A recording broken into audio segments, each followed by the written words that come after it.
2024 is here. Welcome to Talk of the Family. We're back for a season two where we are going to be discussing a lot of stuff.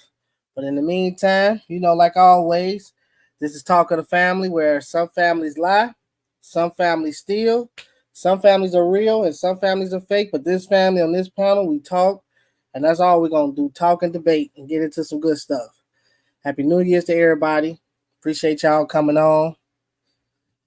How was y'all New Year's? It was alright. It was ready for these kids to go back tomorrow. I think everybody ready. Man, who you telling? And be out of house and a home. You can echo in my refrigerator. That's messed up. Tomorrow they will be up. Everybody get their kids up at 6:00 a.m. Okay, extra. About 6:00 a.m. Damn, y'all, you ready for y'all kids to go back already?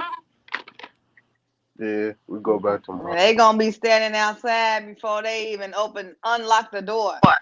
Okay, they gonna have breakfast and everything. They gonna be standing at the door waiting, like. Talking about before they unlock the door. You petty for that. So what y'all get for Christmas? How was Christmas? Yeah, I got a Lakers hat and a Lakers jacket and a trip to the hospital. Okay, that's nice. What you get? I had a Craig and Day party. Craig and Day party was Magic Mike. What's his name? Magic Pimp Mike. Magic. What was Cat Willie's name? Magic Mike. Wait, that Mini Mike. Mini Mike was there. Nah, we tried to bring him. We tried to bring him. His ass wasn't there. Jamal, what up, man? You stayed out of trouble, huh? I ain't see you on the news or nothing, so I know you was out of trouble. You weren't screaming white people or nothing. You on mute. I like to have nice, responsible adult fun. Oh, okay, that's what it was. I got you.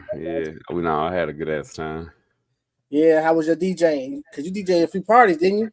Yeah, I DJed a couple parties and I had a party on New Year's Eve. Oh, you like Tiffany, so y'all got it in. Parties was fun. It was lit. That's what's up. Well, as usual, we're gonna jump into these topics. I thought I'd be controversy this first topic. Give y'all ass a warm up. Y'all ain't been back. First off, any of y'all missed the panel? Did y'all miss being on here? Anybody? No? I did. I miss being on here. Talking some shit. But here's the video to the first topic. Americans because I'm white. I'm a Caucasian because everything about me is different from an African American. I have naturally straight hair. My hair isn't nappy. It doesn't require weave. My nose is not giant as like African Americans. My lips are perfect. They're not too big and they're not too small. They're just perfect. My ears, I don't have black people ears because they're really giant. Most African Americans speak ghetto. But when it comes to black people, I think they're all ugly and I have nothing in common with them. I'm different from African Americans because I'm white. My figure is just like Kim Kardashian, and she's a wonderful role model. I act and I think like a white person instead of a black person. I believe that I'm completely and utterly better than them. Like, we're on two different levels. Like, okay, African Americans are here, I'm here. White people act and think just way more mature than African Americans. Black people, they think in a criminal way. They're really dangerous. If an African American is on the same street as I am, I'll cross the street to avoid their chaotic, thuggish ways. I know that I'm white. I can feel it through my veins. I feel it through my blood. I tell my mom, I'll never be like any of those Negroes. I'm... So, this is a warm up. We gonna see. Hey, actor. I feel it in my blood. I ain't gonna lie, I cross the street too when it's a questionable person. Damn. She said her ears is nothing like no niggas. Can I go first on this one? Oh yeah, man. You go ahead, man. I ain't gonna lie to you. I just tell myself I ain't falling into no trapper, no delusional woman. She delusional as hell, first of all. But that shows you where it's like, you know what I'm saying, like like where's the mindset of people at, like, you know what I'm saying, that's not looking at equal.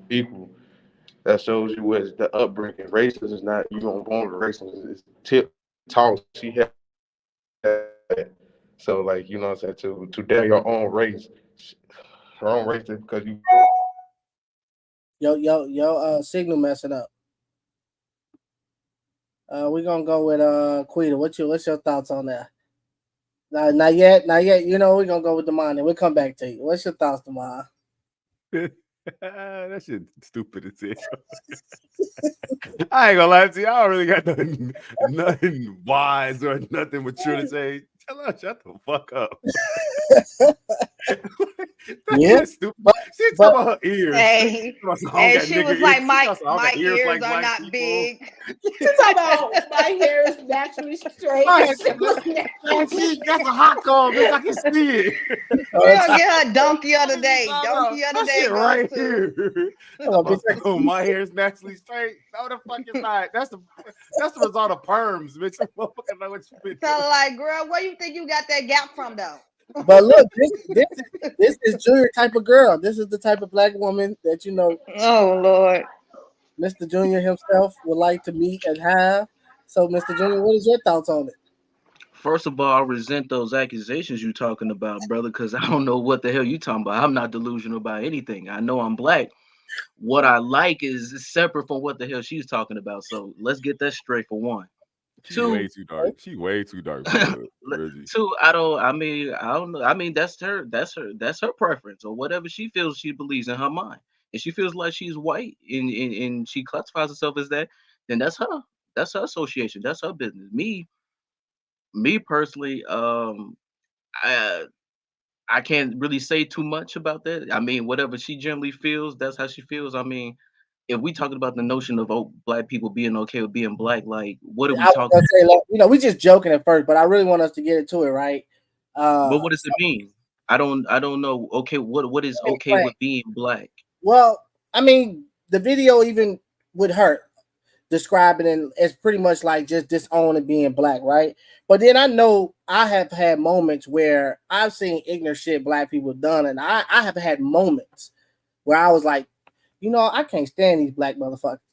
Sometimes I wish my ass wasn't black, because you see certain shit that black people do, and you just be like, what the fuck is wrong with certain people, especially your own kind? So I really want to understand with black people, especially y'all on the panel. Have y'all had moments, times where y'all just felt like you were you just like, why the fuck am I black? Based off something you might have seen, based off something you might have went through. Again, I've had moments like that. I'm trying to tell you, I've had moments where I've seen black people do some fucked up shit, or I just be like, damn, this is not the time for me to be black. I wish I was another color. That's me being honest. So it's ignorant black people out there, but baby, I love my skin and I'm black and I'm proud, honey. But is that a black thing or that's just like a I human never had a being? moment like that. I ain't never had no moment. No, that's my opinion. I ain't never had a moment like that. Because if I died, it had to be another race. I would want to come back black again. I ain't gonna cap. But that's what I'm saying. It doesn't have anything to do with skin color. Like, is that a black thing or that's just like that's what a that mental person thing. experienced? That's a I mental mean, thing. sometimes I be like, And that's where these the niggas delusion, get on my fucking nerves, but I ain't and never that's where the not delusion wanted comes to be from. I don't black think or it's wanted just to a be black something else. thing. It's just That's a mental thing. That's person by person. being raised. You got to been raised right. You got to been raised to be thinking like that. You got to be. That's a mental thing. That's got to be planted in you. You could take two babies and put them together. You're not gonna see them say, oh, I'm not finna go around that kid because he's black. They finna play around with each other. They kids. You got to get taught that. But with her, it's not racism. That's self-hate. I think that's the difference. With her, she not racist. She just hate herself. So that's self-hate. That's not necessarily racism. Yeah. But what if It's it her comes from? experience.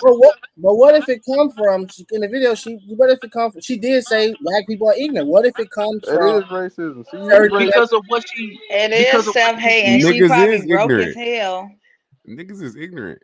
That's what I'm saying. It's because But of what she probably she acted probably- that way because the way motherfuckers treated her. She probably get talked about. That's what I'm saying. Or she probably was adopted. But maybe it could be something It's a lot she of black experienced. people. I know it's a lot of black people that get raised by white people, and that's they norm, like they black, but they lived and been around white people their whole life. So then they kind of start hating themselves. Yeah, she just watched too much Boondocks. Really, what show that was on? Boondocks, Uncle Ruckus, what show was she on when she did niggas. that interview? You know, I don't know. I ain't it was Maury or Jerry Springer or some shit like that. that. Was Dr. Phil. That was Dr. Phil. See, Dr. Phil made her say that. But no, seriously though, you trying to tell me there are not things that black ears? I didn't even know niggas had certain kind of ears. It's crazy. When I do this bitch, I'm gonna go check my shit out. I don't even have big ears. I don't either. I thought that was a white thing because my daughter got white and she had some big ass ears. I thought that was my daughter got big ears. It's like an elephant thing. I didn't really think that was like. He told us an elephant. I mean, the biggest element that sis pointed at was really what was the heart to everything, like self-hate. At the very end of the day, you hate yourself because of what you see maybe on TV or maybe what you experience. That's where it comes for the dissociation of being black. So you consciously tell yourself, well, because I was raised this certain way and it's what white people do, that's what I classify myself as. Now, I don't think it's a delusional type of a thing, but it's because of what this person sees. Because of what you see, you want to dissociate with yourself because, oh, I'm this skin color. So wait a minute, let me go ahead and classify myself as another race, even though I'm not that, so I can talk and act and seem like I'm a proper way, knowing that I'm black, right? Consciously knowing that I'm black, but saying that because I'm black, I don't want to say that I am. I'm something else. And that's what a self-hate. Well, maybe I wouldn't call it self-hate because maybe it's just an embarrassment. Maybe again, I've been around black people where some black folks are fucking embarrassing. Some neighborhoods are fucking embarrassing. Some things about black culture to me is trash. I'm being honest with you. Black culture is trash, and some things I don't fuck with. I don't like about black culture, black people. I don't like. Well, you got some white, nasty, ignorant, just as bad as black people. Hillbilly motherfuckers. Very true. No, that's true, Brent, but we gotta look at it like this. We don't live in those. We don't live in hillbilly towns around hillbilly white. No, we got some ghetto areas with some crackheads, white crack hair addicts. Well, that's true. I feel like every race got. I feel Okay, like let's break it down. I don't feel like I'm responsible for what niggas do. So like when I be seeing people I see a black person do some crazy ass shit. I don't be like, oh my god, you're embarrassing us. I be like, nigga stupid. And then I just go on my day. I'm not attached to him because both of us black. I'm not attached to his dumbass shit. But the world associates all together, right? Right. Right. I'm never gonna disown or say that my race is certain thing because of how somebody act. I'm still black. I'm unapologetic black. So like I'm proud to be black. So no matter what my race do, I'm always gonna fight for my race because of the grass ain't greener than the other side. It's the reason why that all the black race get hated on so much because they trying to beat us. You see what I'm saying? So like for her to get up there and say that that got a lot more to do with just self-hate.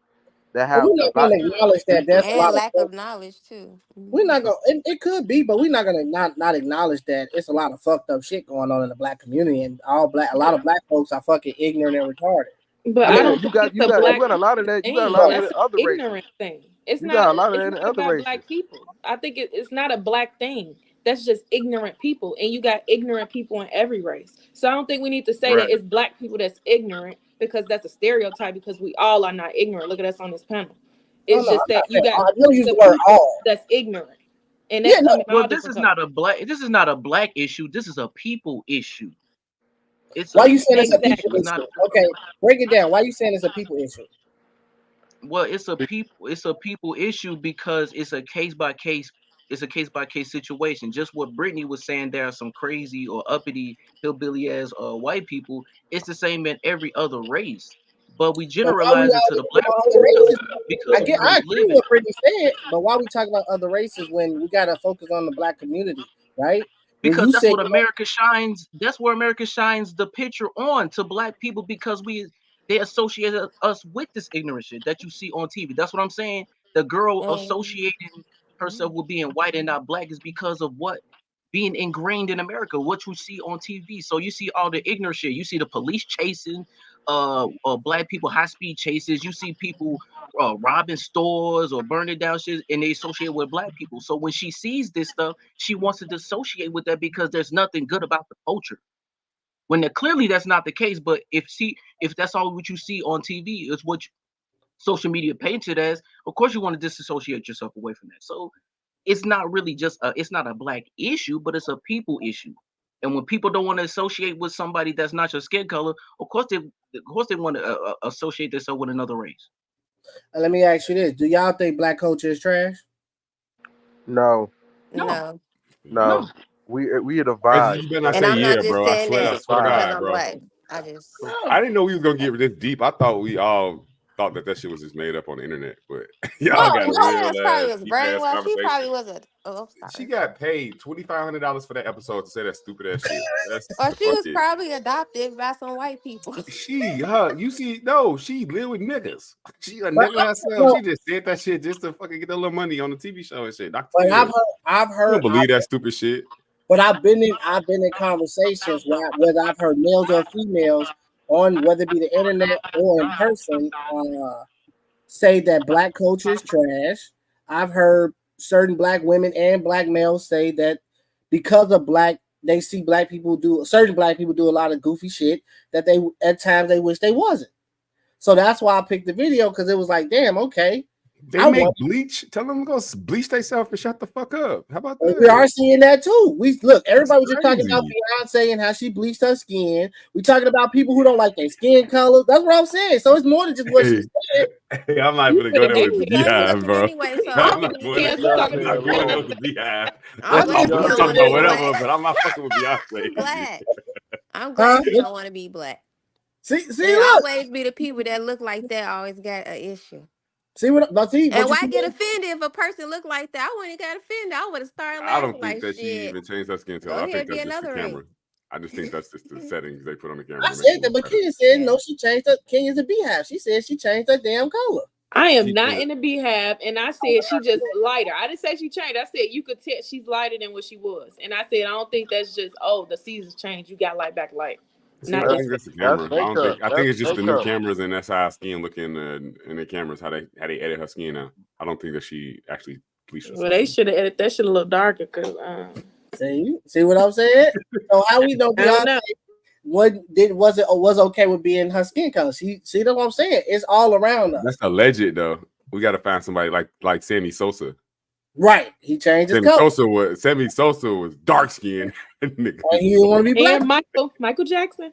He didn't want to be black. Michael Jackson, but he did. So I ain't really put him out. Michael Jackson didn't want to be, but he got a skin disease. That's different. Yeah, he had revitiligo. That man changed his whole face. Stop playing. Yeah, that was afterwards because the nigga features didn't look right on that white skin, so he has to he was trying to make it. But his skin, his skin got burnt when he did that Pepsi. No, he ain't like his nose. His nose was fucked up though. He fucked it up even more. Like he ain't make it better. Right. Now you don't want to be controversial, but that's it's like Joe Jackson beat the black off his ass. But if you think about it, if you want to dissociate yourself with being black and you call yourself white, that's kind of like, I don't want to be controversial, but think about it. Why do men who consider themselves women, like, I'm not trying to come for the trans community, but why would you consider yourself a woman knowing that you're a man? You were born a man, right? But you could classify yourself as a woman. But how you gonna deny yourself from being exactly who you are? It's being a male. So if you're black and you're born black. So right? Because the world. I'm not trying to generalize it that way, but if you, I'm not going down that road, Reggie. The trans will. But think about it. But think about it in that instance. But think about it in that instance. That's all I'm saying. Like, so I guess it's things that the world just got to get to, that you can identify what you want. This is completely Dr. J. I mean, what? I mean, if you, okay, so you're gonna wake up and say, "Oh, I feel like a woman. I feel like doing this today because." Reggie, you gonna get us canceled, man. Yeah, they don't be playing about Leave that. them alone, please. Leave them people alone. This is not about. I'm thinking about.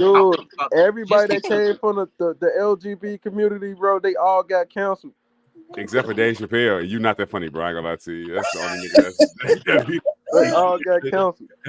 We did just watch Dave Chappelle though. That shit was funny as hell.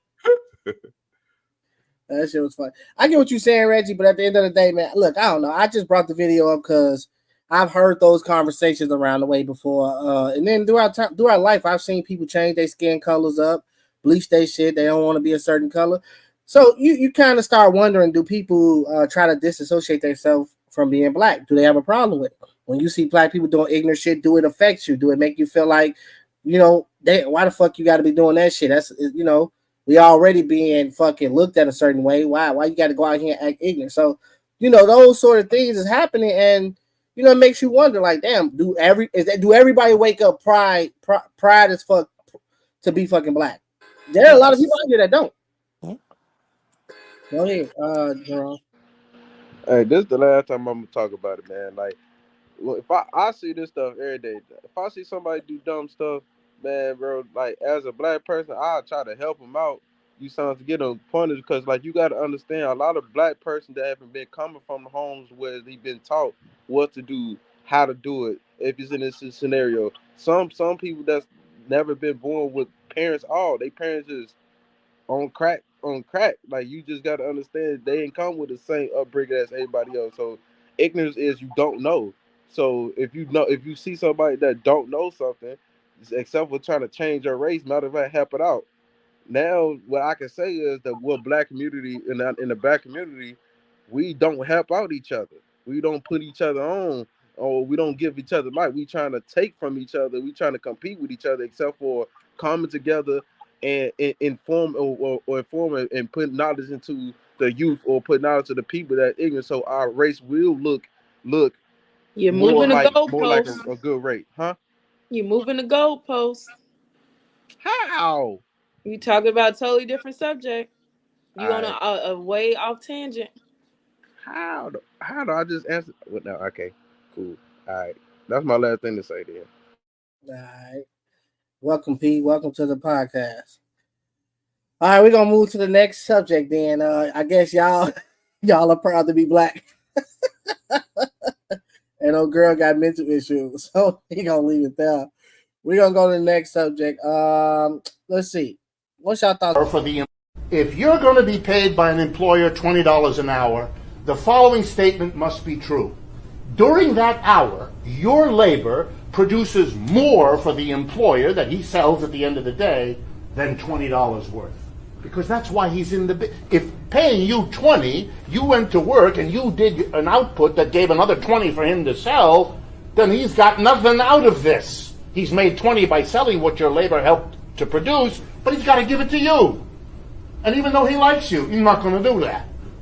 There has to be in it, here we go, something for him. You have to produce, this is ineluctable, you have to produce more in every hour than you get paid. Otherwise, this system doesn't work. For those of you, and I have to tell you this because partly you need to hear it, and partly I admit I get a kick out of telling you. Those of you who think that in a capitalist system, you're never going to work for anybody who doesn't pay you what you're worth, you don't understand the system you're in.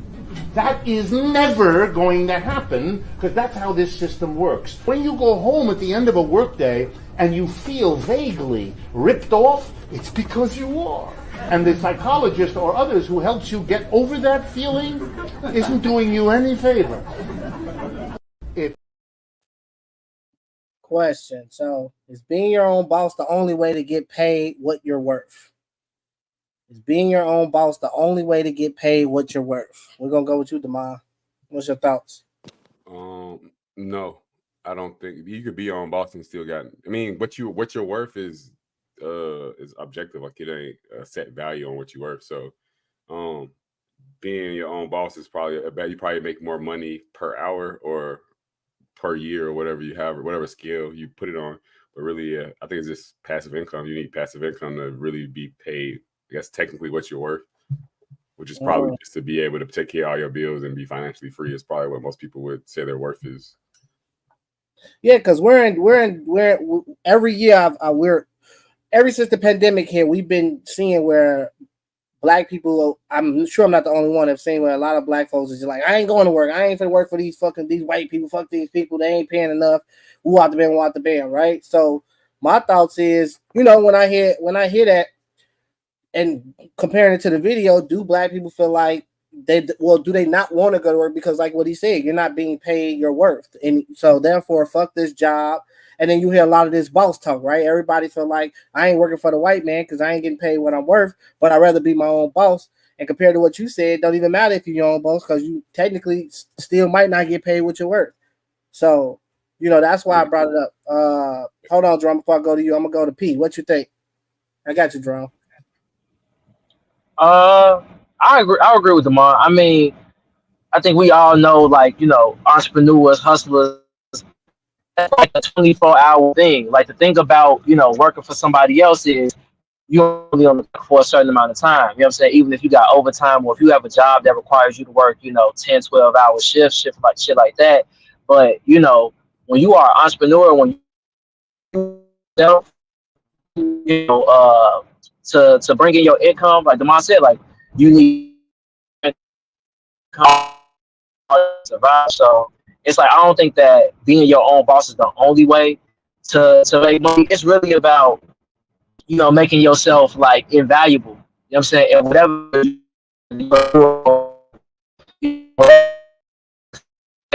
invaluable to the point where like your value is constantly going up. I think that a lot of times when it comes to like not just black people, but people in general, we get so comfortable in our roles, and our value never changes. You feel me? Like, so like he said, like it makes no sense for an employer to pay you $20 if they only bringing in $20. Like even look at like athletes, NBA, and like, like those are like the richest people like any of us know. You got basketball players making hundreds of millions of dollars, but the owners are making, tens of billions of dollars. So it's like, are those basketball players truly getting what they worth if those owners, are still sometimes 20 times more than those players? You know what I'm saying? Like, I think it's all about perspective, but no, to answer the question, you don't have to be your own boss to make money, but you do have to be, diligent in whatever it is you're doing in order to support yourself. And that can look like a lot of different things.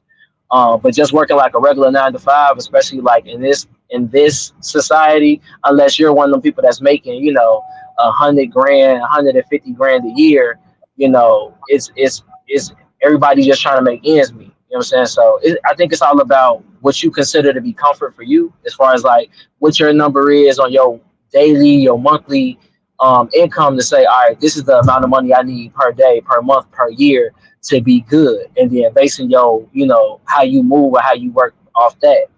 But yeah, no, you don't have to just be about. You don't have to be your own boss to make a livable wage or to survive. Okay. Go ahead, Jerome. I mean, what you got to say?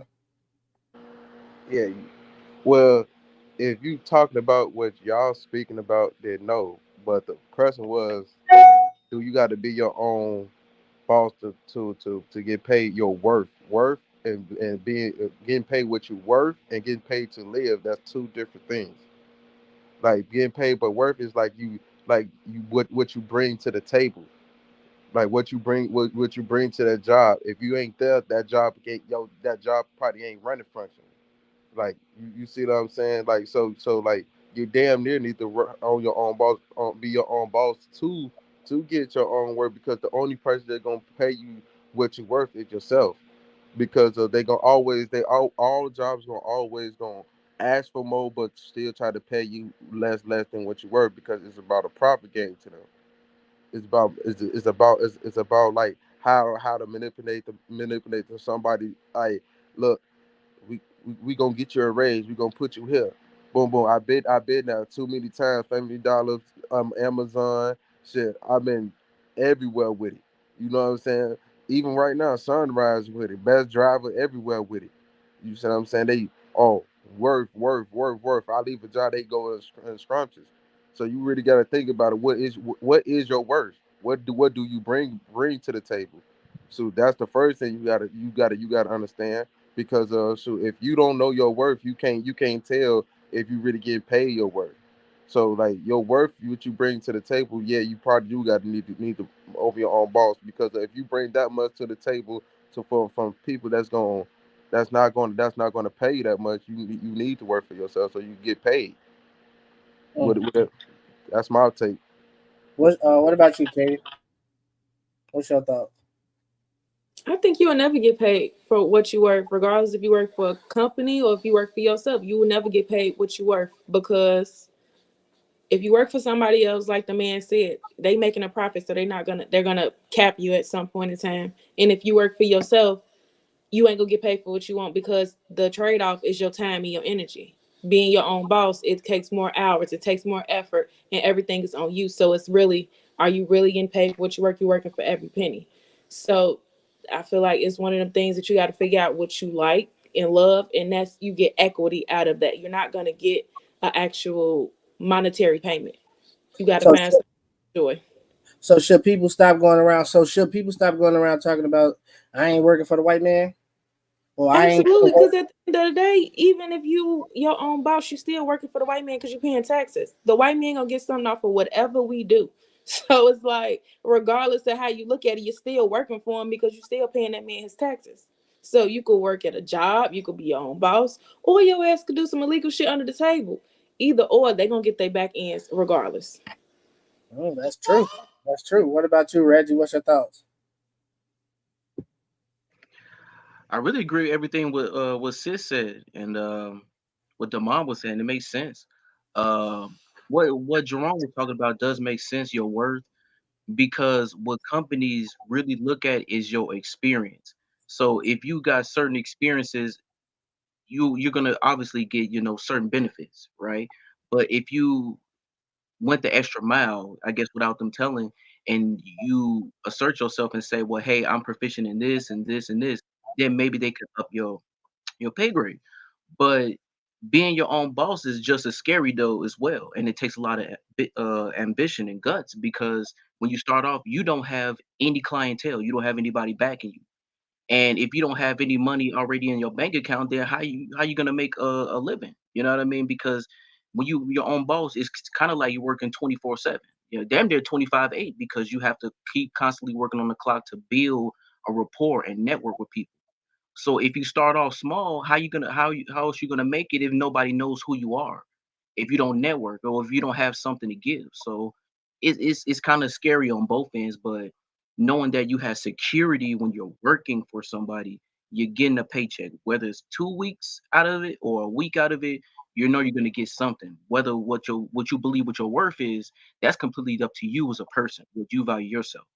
But to make a living, especially in this day and age, being realistic, working a 9 to 5 and knowing that you're going to get a guaranteed paycheck either a week after that or 2 weeks after is more security than trying to be your own boss. Got a point there. Got a point. Any of y'all was y'all own boss? Go. Hold on, Tron. I got you. Matter of fact, go ahead. If you need to rebuttal. Yeah, I got a rebuttal on him, brother. I ain't gonna lie to you, brother. Like you said that what happened to your clientele. All right, cool. I got my own business, right? So like, it's clientele is gonna be easy. It's easy. It's just like how it's just like how you promote yourself. Like how well it's like you ain't gonna let your business go down. You ain't gonna let yourself go down. The same passion you gonna give to that give to that 9 to 5 job. You will give more to your business. But people not willing to. I think we fail to realize that a lot of we gotta recognize that a lot of folks who be talking about, they don't want to work the white man's job, whatever case may be. A lot of these folks are not willing to put in a lot of time working their own work, being their own boss. Like, you got to understand, you're putting in 3 to 4 times more of hours. If you ain't even got the ability to clock in for 8, how you gonna put in 24? You don't even want to work 8. You cry about 8. Not saying you, Jerome. I'm talking about people cry about 8 hours. So how you gonna cry about 8, but then talk about I want to be my own boss? But if you can't put 8, how the fuck you gonna put 24? Now I'm somebody that had my own truck. I worked fucking 98 hours a week. 7 days a week, 14 hours every day, 7 days straight. 10-hour break, 14 hours every day for 7 days. That's 98 hours. Who want to put in at 98 hours if they complain about putting in 8? Who want to do the back end work? People don't want to do that either when it comes to being their own boss. There's a lot of shit people don't want to do. What the fuck? Yeah. And Jerome, you can be successful in your business, bro. Whatever you're doing, whatever that you're doing. I'm not saying you can't be successful, you personally, but it depends on what kind of business you want to start. Because I can tell you, if you start from the ground up and you want to start your own business, you can't be successful without a team, bro. You need a team. If you don't have certain skills, you're gonna look for other people that's gonna help you like grow your business. And guess what? They want to get paid too. But if you don't pay them a fair wage, which you believe that they're worth, that they're good, that they have expertise in certain areas, how's the business gonna flourish? You know what I mean? It's just a lot of factors to it, bro. It's a lot of factors. And to double down on your point, you're not gonna get no return on investment that's in 2 weeks. You're not gonna get a return on investment, probably not even in 6 months. So it's easy to say, oh, I start a business, oh, I have my business, but your business is not gonna be profitable, probably not until after the first year. And I think that's something that people need to take into account for. It don't take shit to start a business, but a lot of people don't have a business plan. You ain't got no type of investment money. You don't have no type of financial system. So it's more to a business than saying that I have a business. Not saying that applies to you, but I'm saying it's kind of, I'm going to say, reckless to say like, oh, just get a business, be your own boss. When you got all these factors in there and you send people up for failure, they're going to quit their guaranteed job to sign up for some shit that they not even prepared for. And sis, right. Like, cause and we dealing with black people, Jerome. So if you get a return, let's say on $40,000, instead of taking even a portion of that to put it back into your business, what you gonna do? Oh man, let me go ahead and get the flyest gear that I always wanted to buy. Let me go ahead and get this ride. Hey, that's you stereotyping niggas. You stereotyping black people now, bro. I don't like it. We're stereotyping black people, bro. No, you stereotyping black people, bro. All black people don't do that, bro. You can't don't do that to us, bro. I don't know. I don't know. Maybe you're the anomaly. You're the anomaly. But we're talking about black people here, and we're being realistic, brother. I ain't gonna lie. We're being realistic. I'm not gonna lie to you. As I listen to it, that's a bunch of excuses because it's the reason why that we are considered lazy. We consider not want to work. Like we don't want to put in work. It's because of we are too reliant on the government system. It's because of back in the day we had all low ends. It was a black owned business. Where that went to. You know what I'm saying? We could bring that back. We could bring that back. You do need a team, but it's they not still hard. have to pay taxes too. The black owned business. It's not hard. It's not hard to run shit by yourself. I'm doing it by myself. So it's not hard. It's dependent on what business you run. And it's depending on how you set up. It's depending on what pace you have set you received at. Since you put yourself in the mix. Have you had a return on your investment yet? How you returning? Like me personally, no, because I'm taking my time. That's a personal. Exactly. That's what I mean. I'm not saying that. I'm not saying no shade on you, but I'm not saying it's reckless to say that people are lazy when you're gonna try to tell somebody to quit their guaranteed job to go start a business where they're not gonna get a return on their investment in probably over a year. They don't have no profit. How are they going to keep and maintain a business without income? That's what King. When did quit your and that's just like the same as if you want to start selling drugs. When did I say quit your job to start a business? That never came out of my mouth. Because you're saying it's applied kind of because you keep saying it's easy. It's not easy. It's easy to get a 9 to 5 and go work a 9 to 5. And I never, but what it sounds is not what I said. You implied I didn't imply it either. You said it was excuses. How's it excuses? Exactly. My statement was that you have to have certain things in place before you start a business. Okay. You said there was excuses. I didn't say that part. I didn't say that part with an excuse. What I'm saying is the reason why my thing problem is not popular right now. My business would have been problem if I chose to. I got clients out the ass right now. Right there, that's an excuse. That sounds careful. That sounds careful. That sounds lazy, bro. That's an excuse not to be. Okay, that's an excuse, right? My business be popping, but I choose not to have it popping. Guess what? If that's an excuse, oh, we talking about black people that don't want to put in the extra hours. That don't. That's what do that sound like? We're not talking about black people like that. We're saying that it's reckless to tell people that they could just go start a business because it's more than just starting a business. It's the infrastructure that people have to create. That's something that a lot of people are not doing. That's something probably you didn't even do. Because I'm pretty sure all you probably got is an LLC. You don't have no type of investment money. You don't have no type of business plan. I'm sure you don't have no type of financial structure, nothing. But all you got is an idea, and it takes more than an idea to do something. I bet how much want to bet that you're wrong? Now I got all that already. I already got all that. I got a business plan. I got all that. I just you didn't got get my investment money. Sitting here. You got investment money. Yes, I got investment. Like my merch finna come here in my merch finna come in February. So women, you got to close the business. Talking about women, you got to close the business. But you said that your business would have been booming, but you taking your time. I'm taking my time. My business gonna boom when I feel like I'm ready. What is your business? You can't arrest me. Nobody can arrest me. So what are your goals? Nobody. So if your merch is coming, what's your business? Nobody rushing you, nigga. Yeah, what's your business? Well, I got a clothing line. Well, do that shit then.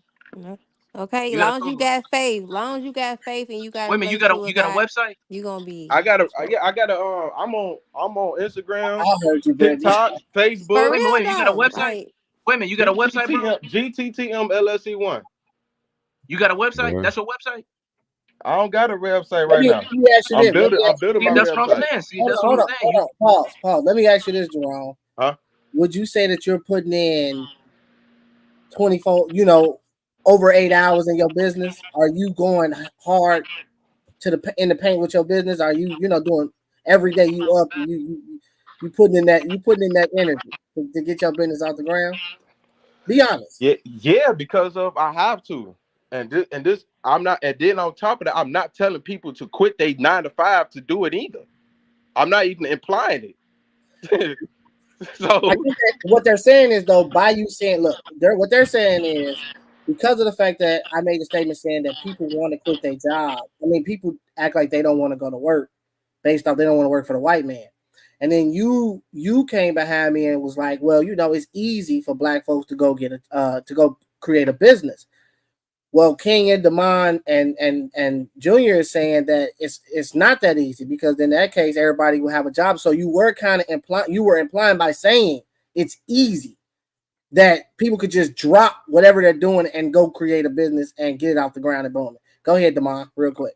It is to Jerome's point. It's easy to go start a business by getting an LLC and all of that part. That part's easy, but to our point, it's not easy to run a business. It's not easy to just create a secure business where you can quit your 9 to 5 and be able to operate that way. So like it is irresponsible to keep saying that it's easy to do this. It's easy. People just lazy. It's not that easy.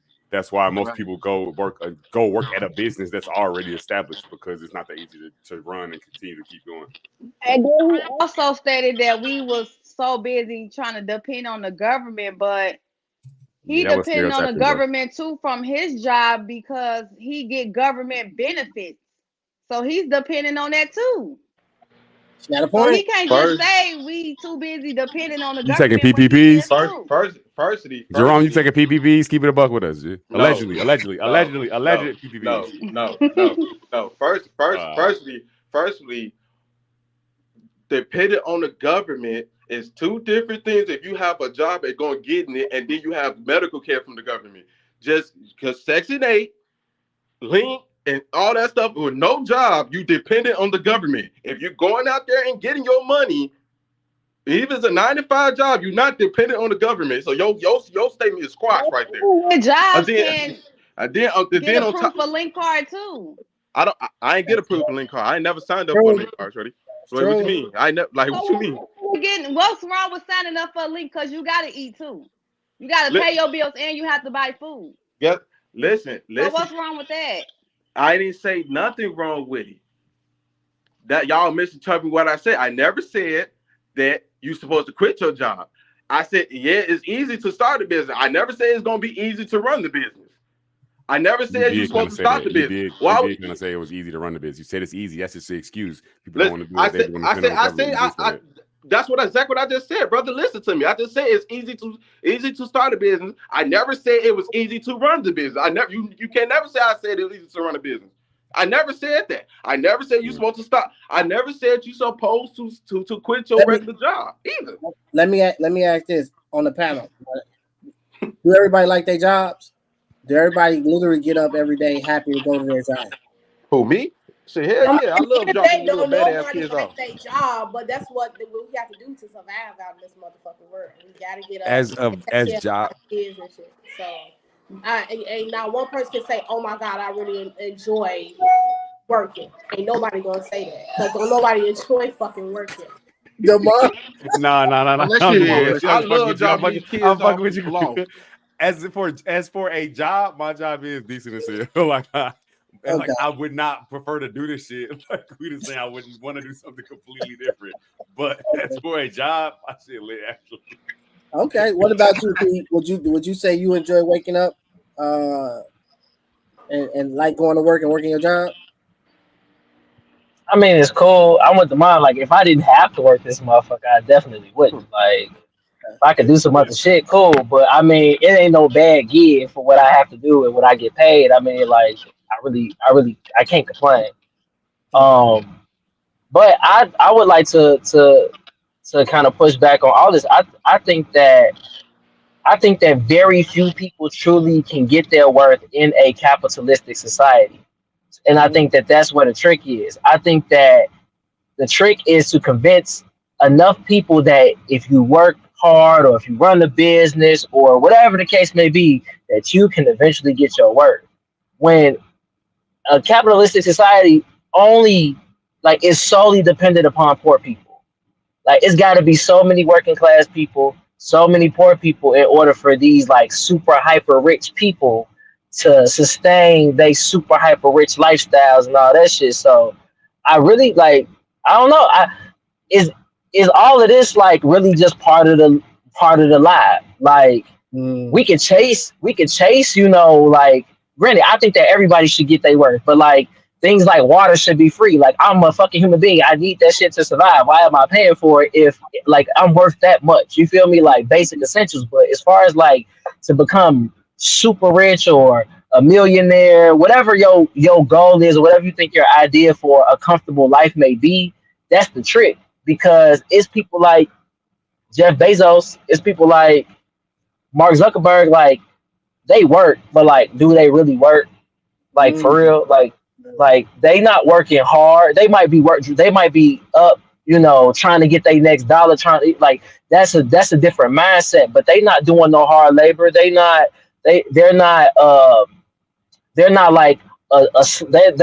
one check away from shit being fucked up. That's a different level of, I guess, work and things like that. But to everyday people, we working hard, but truly for them, for the government, for these super rich people, because that's who really benefit from our hard work, whether you got a business or you work for somebody or not. We all paying taxes on the taxes that we get taxed on, and then more taxes on that. So they benefit from this. So do y'all feel like it's just you ever seen how you running down the hallway, but the hallway keeps stretching and stretching, and you just damn, I can't get to the end of it. Do y'all feel like that's what we in when it come to work? We in this. We are the hamster wheel. We are the hamster wheel. We just absolutely. Running. I mean, even if you got a high-paying job, you making $100,000 a year, right? You're working twice as hard, bro. Yeah. Even if it's a great job, you're getting a lot of money. You're working twice as hard. If you making $100K, that means you're giving your employer a meal 5 worth of work every year. Yeah, that shit still don't equate. No, it don't. 14. I work 14 hours, 5 days a week. So you gotta look at that. That's yeah. He got money. No, they got money. They got that. They got money. They got they got money. You making that amount of money, you working long hours. You working your 8 hours. Yeah. Exactly. In your email, constantly doing work. It don't never Well, stop. not necessarily though, because to the dude in the video point, it's about how much money your position generates for the company and them profiting off of that. So you could make $100,000 and you could be, your position could be responsible for $3 million worth of income over the year. And you might not have to work a lot. You might have to be there, but you might not have to do any difficult work. You might have to just manage and make sure shit get done. And but I'm saying a lot of them salary employees that make that kind of money, when the little worker bees ain't working, they call them in. So you decide the that's making. You just got to keep the worker bees on deck. If they don't come to work, that's on you. So it's like you constantly managing them people. Yeah, you might not be doing like labor, or you might just be answering emails. But if something go wrong, that's on you. So and the thing about it, those roles carry weight. Like I know, like I can think of like at my job, I would say like people in like finance, like they don't have to work crazy hard and they make a lot of money. But guess what? Let one of them commas be off. Let an audit come in and the motherfucker come in and be like, hey, this don't add up. They gotta fucking they under so much pressure. So even like ain't no easy jobs out here. You know what I'm saying? Some shit be sweet, but shit ain't easy. No. Go ahead, bro. My bad. Let me ask you. No, I like what you said. Let me ask y'all this. So is anybody on the panel working to be rich? Are y'all literally working to be rich, to have this luxurious life? Like what is the end goal? Like going to our job to be rich? Yeah, you can't make no money. Hey, like Carlos Miller said, you can't make no money while you at work, bro. You work for yourself. Yeah, you ain't gonna never you can't make no money at no job. You ain't gonna never see it. I mean, like she said, you always gonna work for. I mean, Uncle Sam got to get his, but you gotta have your own. Not if you write all that shit off. You don't want to get rich working from a company. You know, you gotta look at other streams of income, bro. Probably like investments. Like so what's the I don't work to get rich. I work for generational wealth. Like that's different. Like that's a little bit different. Like I'm trying to set my I feel like to secure yourself financially, to make sure you got a roof and shit, pay your bills, you have to have a job and you have to work to put into your business. So let me ask y'all this though. Go ahead, Brittany, but when you're done, I'm gonna ask you this. Go ahead. So what's the end goal? Right? We all get up and we go to work 5 days a week, 6 days a week. We all getting older. What's the end goal? Is the end goal, because the question is, do we have to be our own boss to get paid what we worth? I heard a lot of y'all answer. So some of y'all said no, you don't. So what's the end goal then? If I'm not going to be a boss, if I'm not trying to be a boss, I got to go to this supposedly white man's job, right, and work. What's the end goal? And I know I'm getting older. What is the end goal? Is it just for us to get up every day and go to work until we die? Is there a retirement plan? Like, what's the end goal? Some people I think that's a retirement plan. That is the end goal for a lot of when you go to work. That's all you can work for. But I feel like but some people is like, for me, example is like to make my side hustle my take care of myself, to be able to take care of myself for my side hustle, and I don't have to go to my regular job, so I can just do what I love to do, and then it's just me getting paid doing what I was gonna do anyway. Okay. I don't want to sound corny or nothing, but I think the human experience is that's the end goal. Like, I think that to make a certain dollar amount your end goal, like before I die, I got to touch this, like that could be detrimental. I think that like because of the society that we live in, is like we make money our main focus. So that's seen as our end goal. But honestly, like shit, we see all these rich ass people die and they ain't really live no full life, or they was assholes. You know what I'm saying? Like, I think the goal is to like live life the best way you can and during the time that you here. And if your goals, because some people goals ain't money, some people goal is to change the world, some people goal is to leave a legacy, and that's not always financial. I think that we put too much emphasis on the financial need or the financial part of life when it comes to like goals and shit. Not saying that we don't need money. Of course we do. Like we all got family, you know what I'm saying? People raising kids, like that. You need money to survive for sure.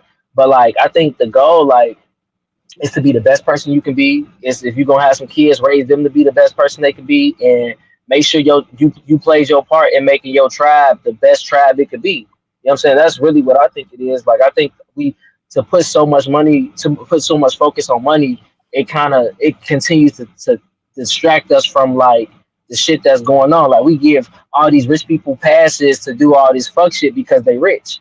But it's like the goal should be to be a good person. Can You know I what I'm say saying? something? Like, yeah, go ahead. My bad. No, I Okay, like. so I just feel like the main goal is in life is to just, of course, you got to make money to take care of your family. It's just about just being around family, make it about making memories while you here with them, and just being able to take care of family. That's all. Money is not everything. It's about spending time with your family. That's what the main goal is in life. Do It's y'all not feel like? about it's No, not about materialistic stuff, and because you can't take none of that with you. I feel like Come on, G. I know y'all both talking about it's not about money. I agree with that, but I feel like money is important because you have to find a way to get out of the rat race and be, because you won't have time to do any of those things if you just go to work and pay your bills, because it's designed for you to only be able to do that. And I think the first thing is to get out of the rat race and be able to be self-sufficient, where you can buy your time back. I can go and if I wake up in the morning and it's snowing, like, man, I'm not finna drive 12 miles to this fucking job. I'm finna key with my kid. So we should be working more. So yeah, but you can't buy time back, bro.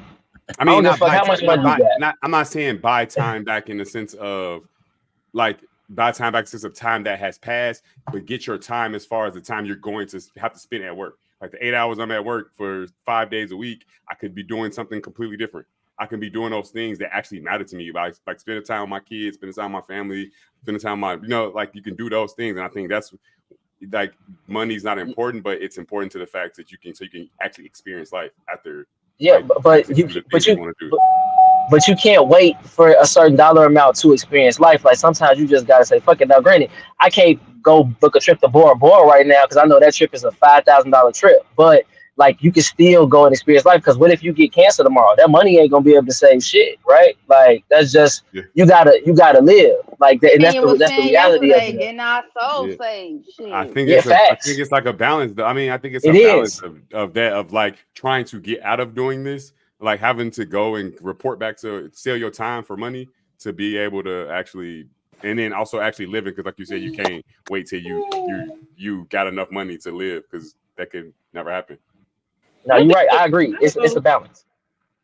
Go ahead. I like. I would say my end goal is just freedom. I feel like at the end of the day, what we don't have is fucking freedom, and it's not a dollar amount. It's not about experience. You just want to have freedom, do what you want to do, and you just gotta work and figure this shit out and try to basically cut the damn chain off your leg. Because I feel like we all was born in this capitalistic society with a chain on our leg. And my goal is to, at the end, at some point, to free my damn leg and don't put the chain on my kids. Let them have that same freedom. Facts. And I agree, because at the end of the day, the more you work to own your own shit, it still ain't yours. It still ain't yours. I like what y'all said. And the richest people in the world ain't free. Oh, hold on. What you mean? I ain't never heard that before. Say what you mean? Because we look at the aesthetic, right? We look at all motherfuckers can go and buy an island and go travel the world for years, and like we look at like billionaires and be like, that's where freedom is, because they're able to do certain things. But like, I think that we're all seeing like the veil of what that society really is, and when you're that rich, it's certain obligations that you fucking have that you can't necessarily get away from. You truly not free.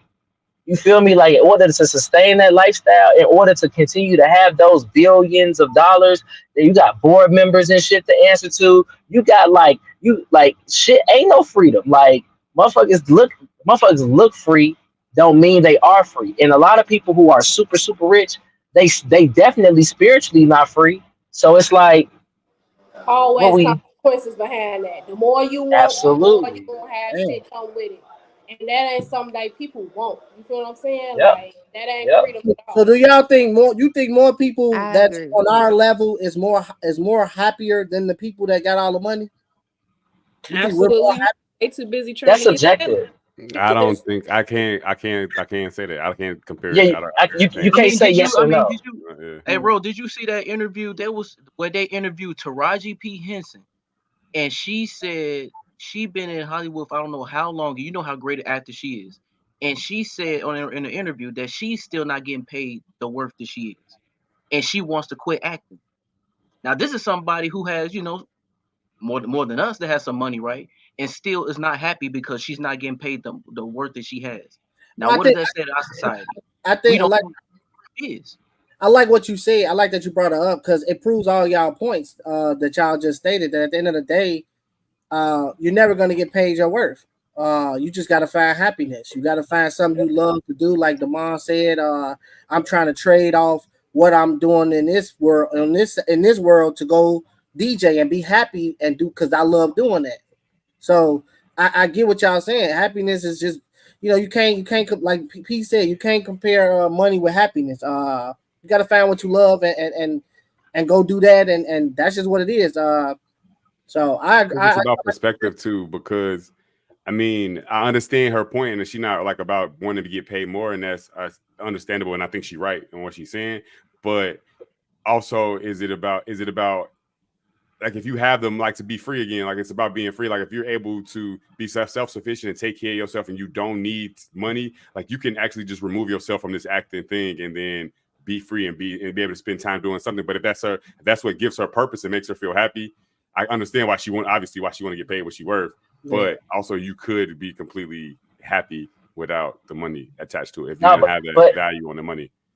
Yeah, but I also, like, that's like, I think that's why you got to feel for her, because let's say her passion is acting, like, clearly it is, right? Like, she's been doing this shit a long time, and she's gotten better. You know what I'm saying? Like, she's constantly getting better. So it's like, that's her passion, and if her passion is no longer bringing her happiness, it's actually the cause of her misery. There's no freedom there's no freedom that she can seek. You feel me? Like, I mean, it is, but go ahead. If it's because if her passion's attached to, I mean, if her passion's acting, you can act and not, the money don't matter. I feel like just the money part is just more of a principle thing. Like, I'm working and you paying these motherfuckers this, I need to be paid this too. I get what you're more saying. of a principle thing, because she can go and make her own. She can make a YouTube channel, make her own, and act, or just go do whatever. She can just make money. It doesn't have to be about the money. She could do it because she just love it. But I think I feel like if her passion is that, and she would will it to, like, not do it, and that's causing her misery, she can actually just look at money different and not have that misery. I get outside looking in, saying it's easy. Obviously, I do the same shit she did, like, give me my fucking money. But no, you're right. You're right though. And like, if she really, like, she could detach herself from that world and still act. It'll be on a smaller scale, of course, but but she can get out of the capitalistic part of the acting business and just really do it for the art. She's at that point in her career where I assume that she does have the money to be able to take care of herself and her family and don't have to worry about it. But I mean, it's still about the principle, because you ain't gonna play me about my bread. My money. I think that's how we all lie. We all want our money. We all want what we put in. We want, and anytime I'm pretty sure. Go ahead, P.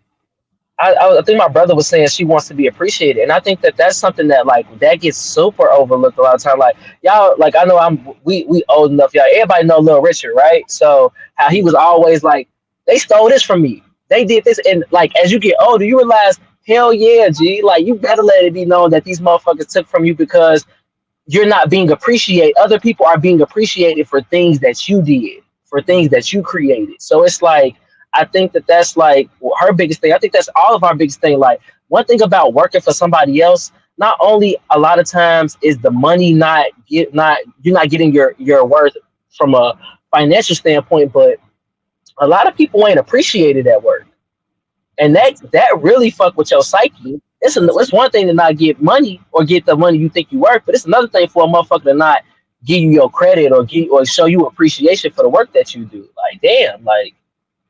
Yeah, I think that's. Go ahead, Pete. Let me go ahead. Thank you. But playing devil's advocate, why do we need validation from other people? Like, shouldn't we already have that type of validation? No, I feel like in that it's like the appreciation is looked in how they pay you. Like, when you go into this place, you look at how your job appreciates you, or how the industry appreciates you by how much they're willing to pay you, how much they value you as. I mean, but people only get that stigma when they look at somebody else. They're looking at somebody else's lane. They look and see, like, oh, I heard they made this, so why they ain't pay me yet? That's when you feeling some type of way, because you're not in your own lane. You worried I about mean, but that's not always the case either. Like maybe I'm not looking at somebody else's like from a financial standpoint. If you start to like look at what you're getting paid, your time, all that shit, and you be like, hey, bro, they need to tack on the extra 20K. And that's not based on what nobody else getting paid. That's literally based off what you look in your head and But the impact. what if it was constant progression? It's like, okay, if you started making 50,000 in your career and you only been in that 10 years, now you at millions. Like how do you But how many jobs do that? How many jobs can you go from 50,000 to $1 million in 10 years? Like that. Wherever that's at, point that shit to me. I need that. Comparing it to others, because I feel like that will cause you to feel unappreciated. Because if I'm getting paid, if my job start paying me $120K a year, I'm shit, I ain't never made this much money in my life. I'm happy, I feel appreciated. But then I find out everyone else is getting paid $500,000, and I was like, oh wait, so y'all don't. I'm happy. Yeah. So it's like, y'all view me as less than them. But don't it start with you playing yourself because you took the $120K? If they put it on the table, but you didn't know. I'm happy with the $120K. It's not the $120K that I have a problem with. It's the fact that you don't view me with them. Like everybody else is $500,000 and I'm at $100,000. Even though it's enough money for me. I'm saying, why would you take the $120K if you felt like you worth $500K? If you know you worth $500K from the door, why are you taking $120K? But personally, I mean, I'm not saying that. I'm not saying that I feel like I'm worth the $100K. I feel like I'm happy with the $100K, but that fact that you don't think I'm worth the same, at least the same, in the same range as my counterparts, is the insult. Is the fact that money's good for me. It could be $10, and then $100, and everybody else got $100. And it's like, wait, why do you feel like I'm only worth $100? And when I'm in the same, I do the exact same thing they do at the same level, have the same accolades, have the same everything, but you don't view me in that way. That's the insult for me. Like I feel like it come from it. It's not the actual money, it's the fact that you don't put me in the same field with them. And that's why Taraji was so upset, because we know how great of an actor she is, and she's still getting basically pennies on the dollar compared to other actors. But I get what but I'm saying, at the end of the day, I feel like I'm not saying that what they doing is right or wrong, but I'm saying, shouldn't we know what we worth? And what if we say that this is what I deserve, this is what I feel of what I should deserve, this is what I'm gonna take. And if I take it, how is it they fault for me accepting their offer? Just because you gotta do what you gotta do. It's not their fault, and you're right. I get what you're saying. It's not their fault. Or that because you did accept it, but the thing is, the insult is that if you whatever number you pick, if you pick a number and you say I'm worth it, I believe I should be paid this much for it, that's cool. But the fact that y'all believe everybody else should be paid 10 times more than me, and we doing the same job, and I do it better than some of them, is the insult. Yeah, and how much money it is the fact that you don't put us in the same ballpark. And you can value yourself at a number, but sometimes you'll be waiting forever to get that. You know what I'm saying? Like if Taraji 10 years ago said, I need to be making a minimum of $10 million a film, how many movies do y'all think she would be in? You know what I'm saying? Like, you got to really look at it like that. Like, I could go to I can go on 10 interviews right now for different jobs. And they going to say, Paris, what do you think you want your salary to be? And I can say, I think I'm worth $200K. Yeah. Thank you for your time, Mr. Jackson. Like, that's really what it is. So it's like, yeah, you can sit here and say like, well, you signed, you agreed to that, but you also got to do what you got to do. And it's a give and a take. But sometimes if you know your value, if you got the means to wait, if you got if you got a nice, nest egg where you ain't got to rush to get no job and you can wait, cool. But if you got bills, you got kids, you got all that shit, you can't wait. I get what y'all saying. Y'all stay. Go ahead. Why she wait so long to say something now? She been acting. Why she ain't say that when she did Baby Boy or something? I think she got fucking money. Why she wait all this time to say that? They probably was threatening her career. They probably threatening her life. Say it now. She got enough money to be like, fuck y'all, I don't need y'all, so I'm gonna speak out about this because it's wrong. But she said it, so when nobody listening to Monique though. She ain't the first black out that said this. So it's like, what makes you so special? Yeah, because don't nobody care until it's them. It's Taraji. It's not. No, but but it don't matter who it is. It's honestly like the bigger when that's a whole bigger thing. That's just show you like that Hollywood don't value black actors, especially black women. Like that's really what that show you. Like, yeah, she could have said something years ago. They just would have replaced her with another up and coming actor who's willing to take whatever they was gonna give her, sometimes less. So it's like yeah, I agree with Demond. Demond said he probably like her, yeah, like she got her dollar up. Is she worth a certain amount? So she can speak up, especially now because everybody in this truth telling mode, like all this Hollywood shit getting exposed. So she probably feel even more empowered.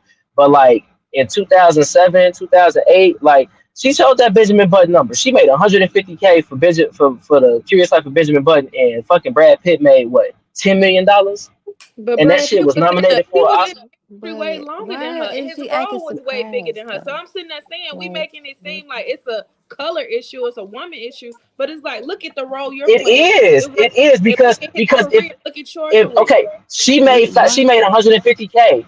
If that was Cameron Diaz in that movie, if that was if that was a white actress, industry way longer than her. So that's what I'm sitting there saying. A lot of actors when we sitting there talking about pay, it's not. No, it's value. It's really value. I would have paid Brad Pitt more money than I paid Taraji. No, I'm not saying you got to pay her the same amount. I'm not saying that. I'm not saying that. But if you look at that movie, everybody's saying that movie, or enough of us saying that movie, she plays a significant role, and she plays it well. She played the fuck out that role. What I'm saying is, did she get an award? How many? No. What I'm that plays. Hold on, Brittany. I want to hear what you saying because you said I like what all y'all saying. Y'all saying some good shit. Let me throw Brittany in there. What you say, Brittany? Black people what? I said black people will always be good at any race because we just raw like that and where we come from. But anyway. Agree. So we should be the most. We should be the most paid. If we're the best, like you said, I agree. We should be the most paid. Go ahead. You might not agree with me, but we're black people will always be underpaid because of where we come from. They don't want us to know where we come from anyway. But God cursed us, our ancestors. So black people will always we will always be underpaid and mistreated because we're cursed. So until 400 years is over, but we're almost there. So you see, it's a lot of young black people having businesses and shit. It's about to be over soon because the white people finna get theirs. I don't know if I can say that on here. On that one, Brittany.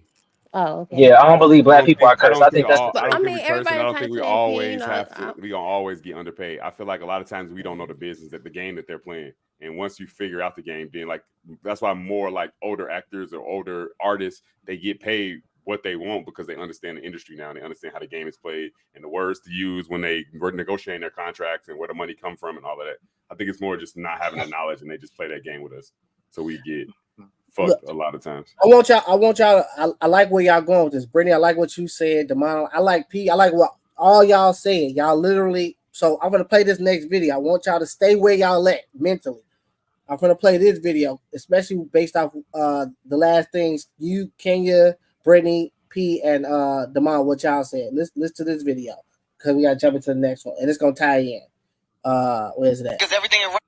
Interesting thing that it appears to me that poor people call everything a scam. Yeah. And the top of the food chain says there's an opportunity here. I just don't quite understand it. Yes. Well, here's the thing though.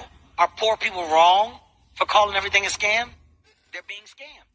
So naturally, if I'm in a position and I am being scammed because everything around me is set up for me to fail, unless I'm educated or somebody says, hey man, you gotta stop going there. You gotta start going over here. When people go over here, they move differently. I came up in the fucking hood. If you look in the hood, you hear about it. There's liquor stores and check cashing places. You know why? Because they know that the people in the hood aren't smart enough to open up bank accounts. They're going to get a check, they're going to cash it, and it's a liquor store right next to it. So you're going to get your check, and you're going to buy this liquor, and then you're not going to have no more money. Let's just put that around them. Let's also put a bunch of shit that's easy and cash available. We don't want you to gain credit. We want you to be cash driven. That's how we keep the poor poor. It's not until you understand that you get out. That's true. Exactly. So what's y'all now going into that, ending with what P, Kenya, Brittany, and Demond said.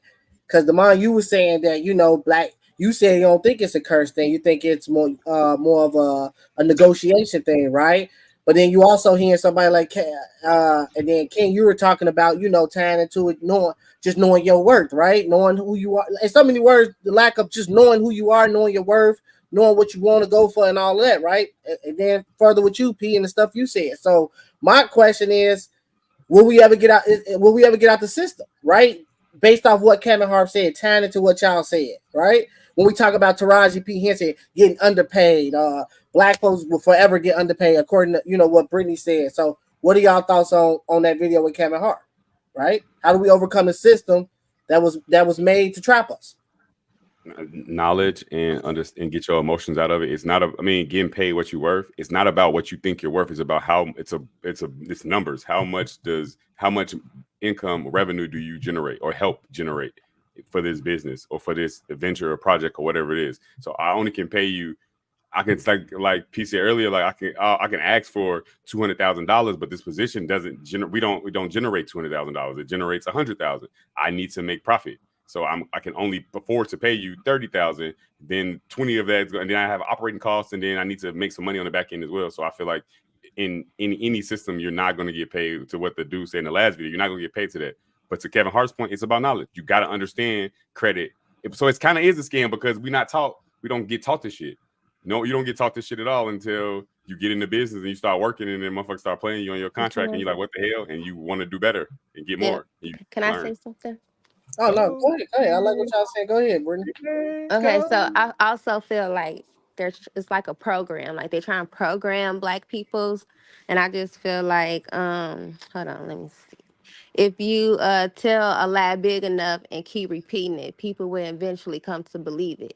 So like the stuff that they show us on TV, or like he said with the liquor stores and shit like that, it's like they trying to program us to stay at that level. But if you really deep go inside, like where you come from and who we are, like they don't want us to know that. So they try to hide it from us. But once y'all find out about who y'all is, like they know shit gonna be booming. But they don't want y'all to know that. So they try to keep programming us to compete. So in short, she said it's the white man's fault. Yeah. I like what she said, though. I like what she said. I agree with you. Yeah. King, what's your thoughts? Because I know you were saying the value. I say we ain't never gonna overcome the system until we stop being a victim. Black people love being a victim in every situation and every controversial thing and everything in the news. We get off on being the victim. It's always something that's happened, and until we get out of that mindset, we're never going to get in the game because we too busy crying about the one instead of figuring out trying to fix it. I don't think we enjoy being the victim. I just think that we are the victim, right? Like, and I hate to say that, but like, capitalism is not built for black people. It's not built for poor people. Like, there are only a certain amount of billionaires that are from America. There are even smaller amount of like black billionaires. The goal ain't to create more black billionaires. Like, billionaires don't get together and say, hey, we need some more billionaires. That's not how this shit works. They literally are like, how can we create more workers? How can we create more consumers? Like, and it's not even just like a black or white thing. It's really like a rich or a poor thing. Like billionaires don't focus on making more money for people underneath them. It's all about what's at the top. Like, so and as long as they control the systems, because billionaires control the political systems. Like they create all these political action committees who promote, they pick and choose who gonna be in Congress, who gonna be president, who gonna run the country. And those people who they put in place, their only job is to make sure that those people who put them there stay there. And it's like that's what it is. Like it's fucked up, but the truth is, it's like what Kevin Hart was saying was true. And the moment too many people become rich, they're gonna figure out some other shit to do because too many people can't become rich. Like that's capitalism. So in other words, it go back to the like from the last conversation, is like what you said, King. It's a hamster wheel, right? What y'all agree with is whether you're rich or poor, I'm gonna say more so poor, middle class and poor, you're gonna forever be on this hamster wheel. There is no end, like y'all says, there's no end goal. It's just to find happiness. All you can do is find happiness and live the best you can live, and wait until God call you home. Because at the end of the day, there's no beyond the hamster wheel. Like, it's just you're here, you're stuck in it.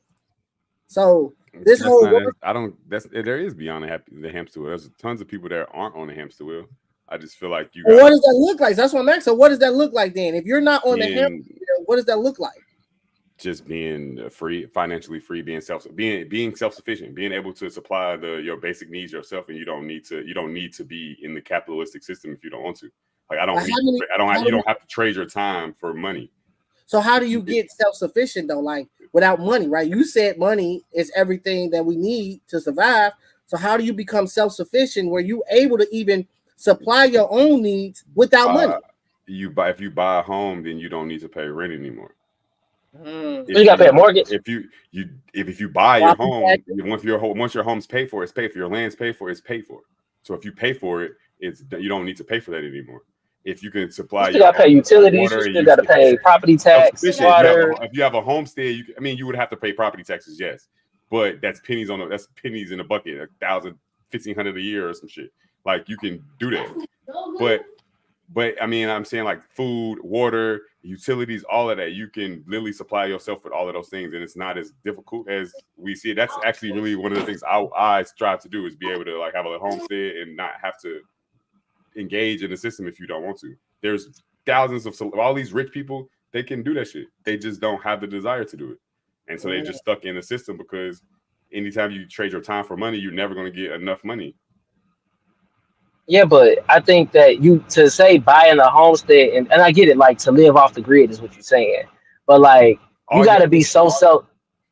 You said what? I mean, just your efficiency. You can literally pay somebody. You can buy land.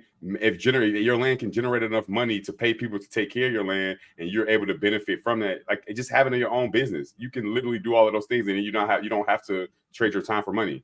I can own Amazon, and I don't have to be operated. I could just get money from it and go do whatever the fuck I want to, and I'm not in the. I mean, I benefit from the system, but I'm not in the system. But you got to give out. You know how much we going from like start to destination. Like you know how much time you sacrificing in that journey. Yeah. So like but is it a sacrifice if it gives you your time back, or not back, but it frees you from being in the system? But you're still going to be part of a system. What system do you?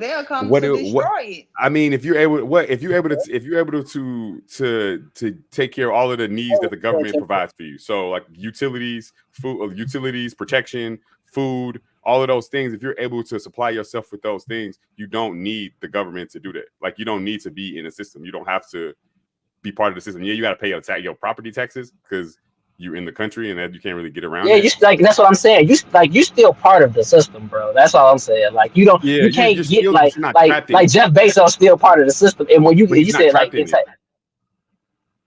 he might be. He can literally say, "Fuck this shit. I'm gonna go build a little shit over here, and I'm done. I don't give I don't care. I don't have to. He doesn't have to be in here. Like I don't have to be a part of this. I'm not trapped here. Like I can't do that shit. I need I can't just be like, fuck my job, fuck all this shit. I'm gonna go grow food. I can't do that. I think my only caveat is when you get so much money, like a Jeff Bezos money, you can't just leave and be like, all right, y'all, I'm about to build me an island. I'm gone. Y'all ain't gonna never hear from me again. I think that if they could, I think that more of them would. I don't think that they can. I think that be that rich. I definitely think they can. It's the fact that they get off on control. That's they want to be in the mix. So they want to power, so they're never going to Charleston White. Our favorite person, Charleston White. If we going to quote him, there you go. Like the more money you get, like there are responsibilities. Like you can't, like if you got $20 million, you're gonna have. If you're in the business that generates this much revenue, where you're able to get half $20 million, you're gonna have some responsibility. I can just quit my position and hire someone else to do it. Take a silent role, just get my dividends and get my revenue, my checks on the back end. Like, and I don't have to be a part of the system anymore. But I think it's control. It's just if I'm fucking, why would I stop being the rich? Like, had the power as being one of the richest people in the world, have one of the biggest companies, we're probably worth way more than the money that I get.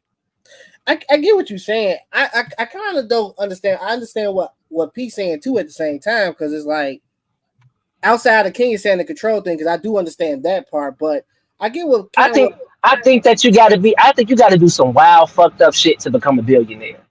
I think you like that's just my personal opinion. I think that in order to be a billionaire, you have to do some wild, fucked up shit, and there's somebody on record to like say, I saw you do that wild, fucked up shit, and as long as you continue to make this money for me or for us, that wild, fucked up shit won't get out. That's my personal opinion. That's why I'm like playing.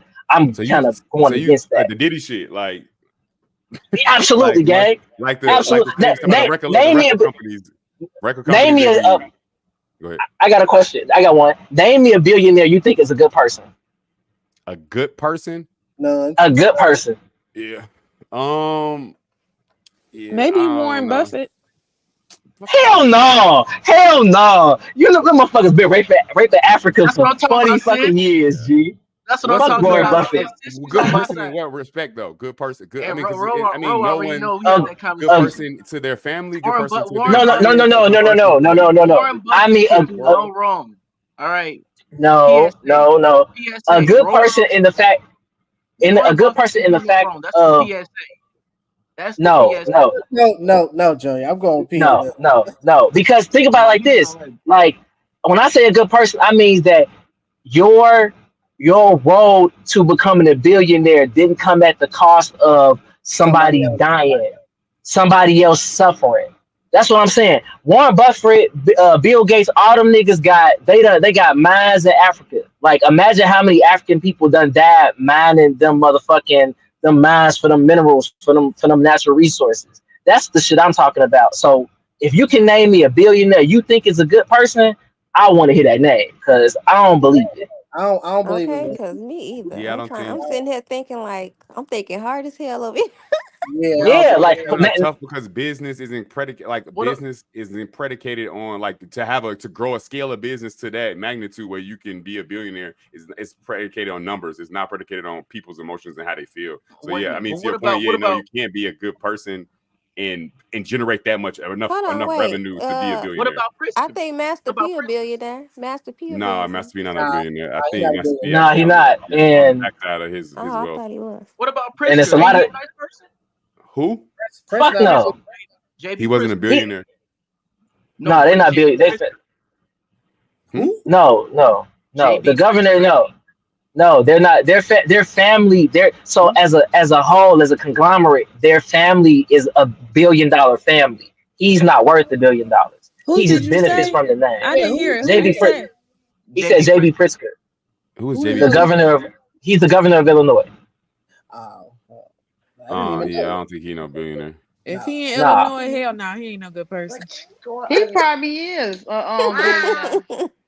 No, their family all together are billionaires. Their family is worth billions of dollars. He's not alone a billionaire. Oh, so all together, basically. Yeah, they probably have a family trust and shit where it's like the Hiltons.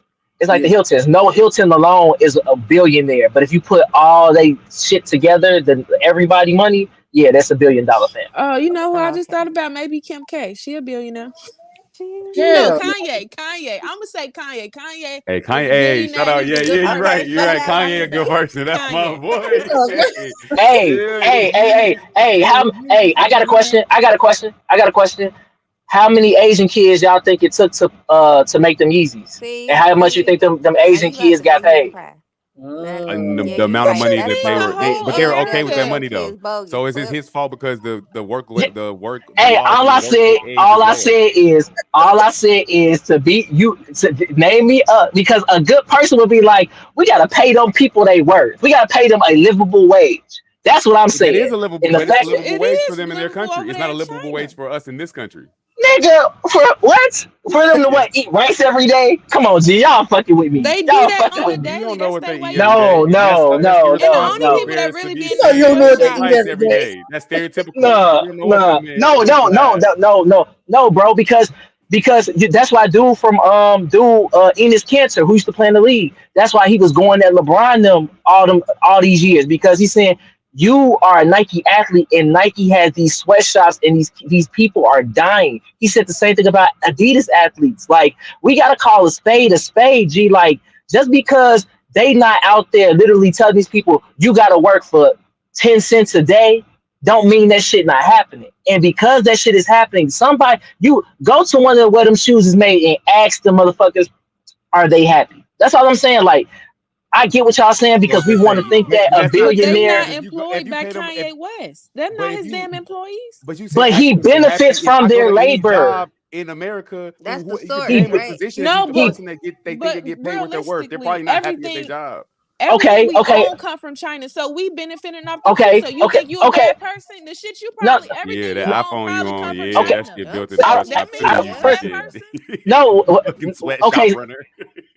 Maybe, no, for real, because we all play a part. So let me ask this. All right, Kanye bought a lot of his money came from him owning that land in Wyoming. You know what they're doing in that land? They're drilling for oil. That's motherfucking like that's hazardous to the environment. There are people who are in those places that are like, we don't need y'all to drill because it's gonna fuck with our environment. It's gonna fuck with the water. It's gonna fuck with so yeah, him benefiting from that does make him a bad person because you're literally what you're allowing to happen is directly like causing someone harm. And I don't give a fuck like how much money a motherfucker harm. You in the car right now? Your car is facts. We are. What I'm saying is, it's accountability. I can say, yeah, I litter. Yeah, I'm fucking up the environment. It's the nature of the beast. Like, and also his wealth did not come from the Wyoming thing. He acquired his wealth before he bought the Wyoming property. It was from Yeezus. His fashion, his shoes. So the shoes. So once again, the shoes being made. That's all I'm saying, G. Like, but you're looking at it from your standpoint of like what's a livable wage here. If you go over there and say, "Hey, I'm gonna give y'all $5 an hour," and they say, "Hell yeah," because we really only making like $3. But they're not making. They're not even making that much, bro. That's what I'm saying. Like we're sitting here saying, oh, we don't know if it's a livable wage. What I'm saying is these major corporations, they literally prey on the poor and on people who they know will take anything in order to survive. That's what I'm saying, bro. We see it all the time. We can't sit here and act like that's our problem as Americans too. We think that like shit that's going on over there, that like it's over there. Like poor people everywhere are being affected by these major fucking companies, by these billionaires. Like if you poor in America and you poor in China, guess what? You poor. It don't matter where you are. Like poor people are the ones who are made to suffer, and that's why I'm saying like name me a billionaire that got like that is literally a billionaire, not on the backs or the suffering of poor people. Yeah, I'll wait. Well, everything's on the back. I mean, it's all on the back of poor people. But I mean, it's hard for me to kind of be sympathetic for somebody getting paid $5 an hour that they signed up to work for. But they're not making $5 an hour. Stop saying that. Them motherfuckers are making sense. That's what I'm saying. That's the legislation. Ain't nobody making them do it. They're not. Them people in them sweatshops look like they've been kidnapped. Yeah, they probably got they happily showing the fuck up with their lunch pail and everything, ready as fuck to make some shoes. Y'all is crazy. Hey, the new J's gonna come out. They happy as fuck. No, they not. They're not happy as fuck. Right. I get what you're saying. I get what Demond and Key is saying. So y'all both doing it though. Like I'm not happy waking up in the morning, fucking driving my fucking job. Like that, I feel the same way they feel. They was kidnapped and didn't have no other choice. Yeah, they're not kidnapped. They gotta go. That's just where their country's at. No, you literally a $1 billion company comes to this small Asian ass town. They build a fucking factory, and the only place for people in the town to work is the fucking factory. What you gonna do? There was no work. There wasn't working, so they gave them an opportunity. Yeah, that's what I'm saying. I can't be the bad guy because I'm not. It's still blood on the dollar, though. Is what he's saying. That's what I'm saying. That's what the fuck I'm saying. It's still blood on that dollar. No matter how you put it. Free. Yeah, you ain't. That's the point. Exactly. That's exactly what I'm saying. Thank you. That's all I'm saying. Y'all both, all y'all making. They don't make. But I'm saying. Only thing I'm saying different from you is that it doesn't make the person that benefited the most from it a bad person because they benefited. Now, if they are So Demond, if you Kanye and they say Kanye, we done produced the factory in China, they done produced 1 million pair of Yeezys ready to be shipped over to this bitch, right? Cool. You like, damn. And the projected amount of dollars you're gonna make off that bitch is let's say you're gonna make $700 million.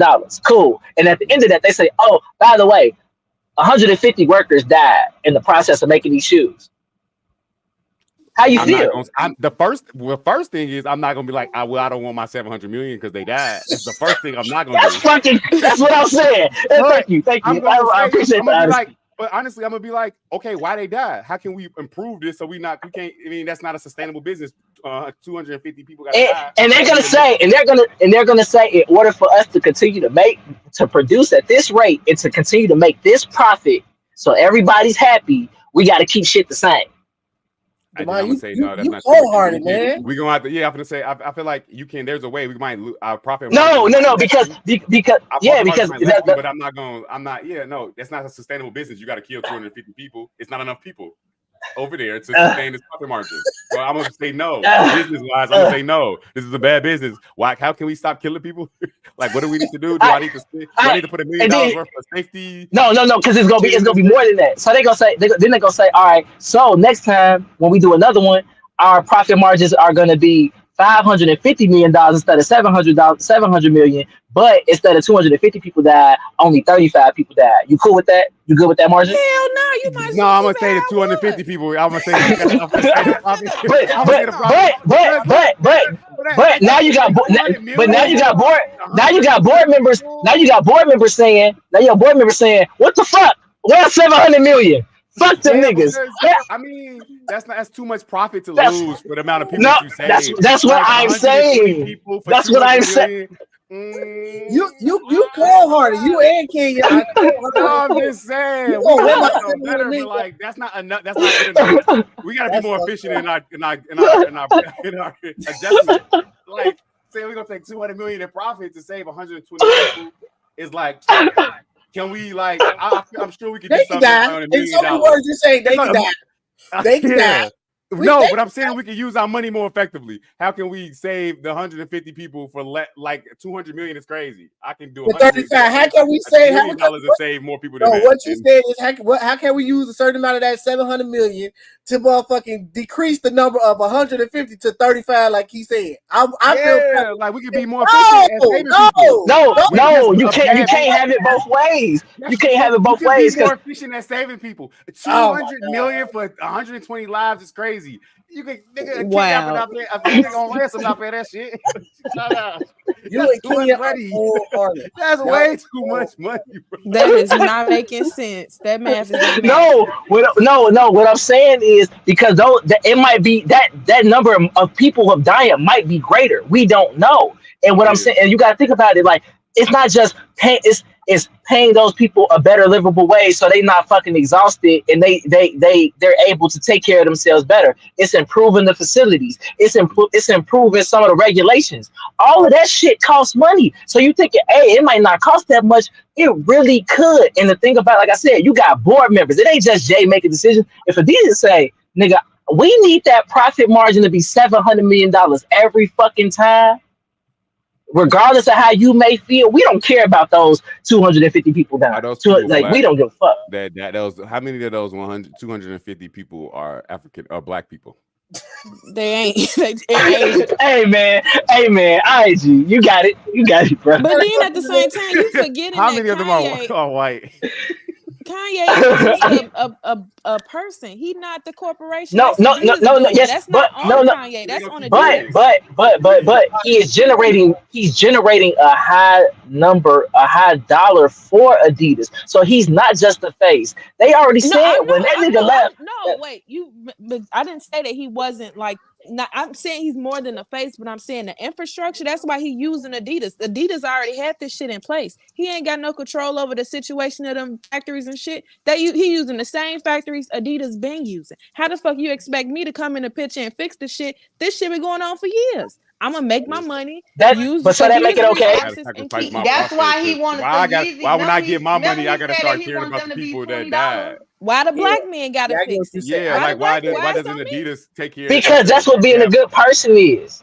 That sounds like a fucked up way to be a person. I don't want to be a good person if I got to spend like $200 million. Adidas still gonna make things. No, but think about really listen to what you're saying. You're saying that for a certain dollar amount, you're willing to attach yourself to a company that is willing to kill or have people die, or that's willing to have people work to death in order for them to profit. That's what you're saying. You're saying I'm willing to attach myself. Yes, 100% clear. Yes, that's what I'm saying. Okay, look, they don't go against the world is wicked. That's why we got aliens walking around this many people die. Yeah, all I'm saying. I'm willing. Hey, I just want to let y'all know. Damon, call me and let me know how hot hell is.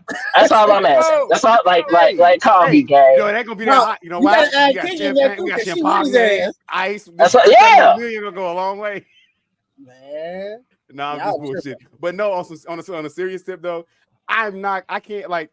I understand what you're saying, but why is it up to Kanye to be the good person and not? No. I don't. It could be anybody.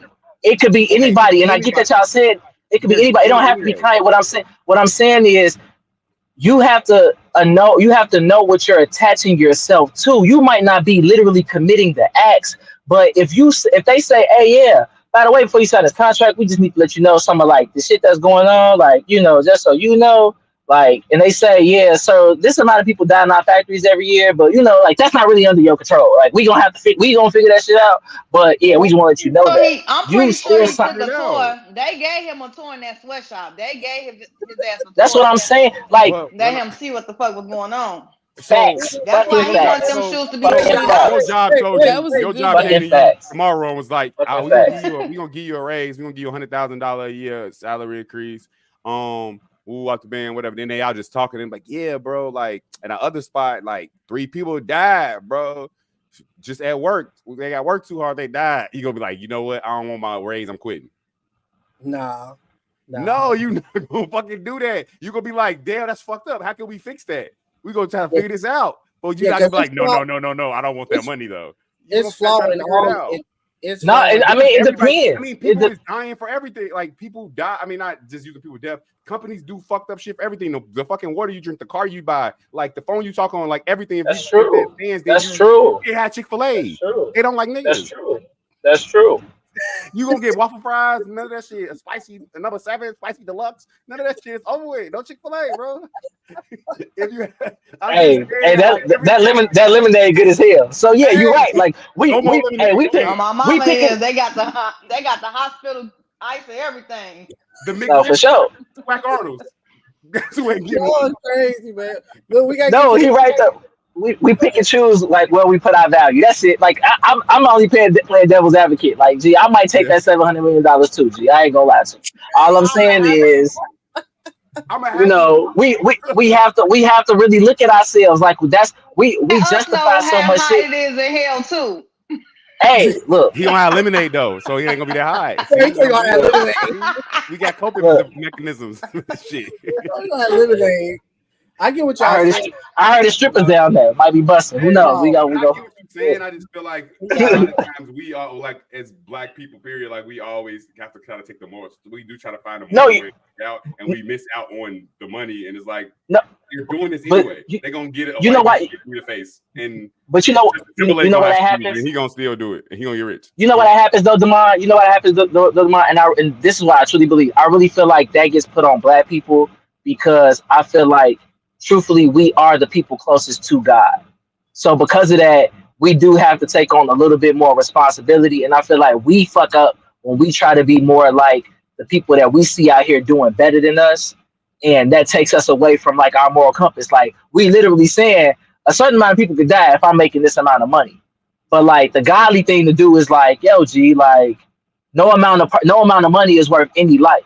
So that's what I'm saying. Like that's the give and take. So I hear what you're saying and why Black people always got to be the savior. But I do feel like because of who we are the closest people to God. So, because I feel like white people are like lizard people. I feel like they don't really have no God, truth be told. But that's a whole different conversation. I'm not gonna promote that, bro. I don't believe that. That is his belief. Lizard people is crazy. You won't let 130 random ass people overseas die for $200 million. But you gonna call these white people? Hey man, look. Hey, I don't stand by that lizard people thing, but the hey, they burn it. They burn in the sun. They burn in the sun. Hey, y'all, we gotta just love the sun though. We gotta get to it. Well, while y'all laughing, let's get to this one then, because we're gonna get on all our parents' ass about this. So since we're gonna keep the laughing going. Ridiculous. Why is it that we are so concerned with our children's hair as far as the length and the integrity and the texture when they are such babies? This is ridiculous. That baby's hair will grow if we just leave it alone. She says she's doing this for the first time. I doubt it. And if she is, she should have never did it. This is too much product being applied to this baby's hair. This baby's hair is not even to its full term until they hit 7 years old. So what they're doing is they're prematurely damaging the child's hair. They can give them allergic reactions from the synthetic hair that has so many chemicals inside of it. The product that we're using, now the baby may look cute afterwards, and y'all may be the ones out here, they can do what they want to do as their baby. It just doesn't make sense.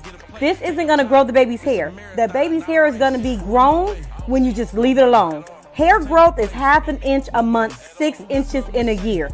Just leave our children alone. She's so adorable and cute, right? But look at how much pain and torture she had to go through to get that look. Pain. Beauty is pain. Why she ain't had no hair though? Talking about the baby hair gonna grow. Like beauty is pain. That baby hair up. I agree, but I agree. But no, look. So the question is, our parents, we gotta talk about it. Are we doing too much to our kids? Whether it's the male or female, are we doing too much? Are we piercing our sons' ears when we really shouldn't be? Are we, putting weave in our daughter's hair at a certain age when we should, putting our daughters on halter tops and shit at a certain, are we as parents doing too much? Are we really treating our kids like fucking Barbie dolls? Like, what are we doing? Our hair is different besides clothing because that's our culture. You feel what I'm saying? Now, if you take it above that, like permanent child hair, she ain't shit but 1 year old, then I step in like, oh, that bitch stupid as fuck. So do you agree? So you agree with what she just did to the little girl's hair? Yeah. I grew the baby hair. Sometimes we can grow your kids' hair too. I was putting ponytails in my daughter's hair at fucking 1. So it's like, I think a ponytail different. That's what we do. But if you go above and beyond that, like, I'm not gonna agree with that. That's like, no. But when it comes out our culture, yeah, I do it. What? Baby braids is tight tail. Just tight as fuck. So women, Rose. So Rose, when you were doing Riley's hair, what products were you using? Well, here's the thing. I have to. That's why it's crazy you asked that question. I'm gonna have to go back on Quita because when my daughter was born, my daughter had a lot of hair on top, but she was bald headed in the back. Me and Kenya already had an understanding. We're not putting rubber bands in her hair. We're just gonna let her hair grow.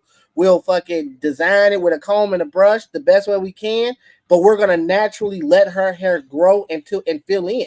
Even Kenya took it to another step where she did her research on even washing. Like she went and found, certain chemicals, certain products that didn't have certain chemicals in it that will fuck my daughter hair or stop it from doing what it's just naturally gonna do, which is grow. So for my daughter, there was no ponytails, no braids. That was just part that shit, lay that shit down, smush it, whatever you could do, but let that shit grow.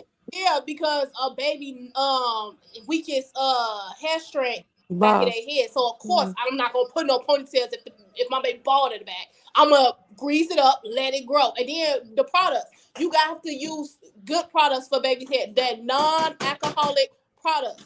You know what I'm saying? That's what I said. Like it's like, but we see all the time in the black in our community where we gotta stop making it just a black thing. Can we broaden this to all? Like we be dogging us out. We always like black people ain't shit. We gotta. He was anti-woman. Now he anti-black. Oh God. Oh God. Okay, look. So wait a minute. That baby was. So wait, did you ever put barrettes in the hair? Did you put barrettes in the hair? No, we didn't do any of that shit. Oh. Until literally we bought headbands. So she would have a little fro at the top, bald headed, but we would buy a headband big enough to where it just covered the front of her forehead and a little bit the back of her head, where it was like it was like girly headbands. And we just let her supposed to have did because I did that with my baby. Yeah. So she You turned just let 1, it. then You just let it grow, and they still little babies. They Maya hair in the back of her head, she was bald as shit. But I put, you know what I'm saying? I could put 2 puffs up there, and then you're not supposed to. That's are we doing too much? No. I section off her weakest strands of the back of her head. So what I did was put the cute little puffs, and then I brushed down and greased the back of her hair, and I didn't touch it. Okay. But let's be realistic. That baby don't be bald is good for kids' hair too. Yeah, but let's be realistic here. Let's be realistic here, y'all. Especially for the women with the girls. Brittany, Tiffany, Kenya, Quita, right?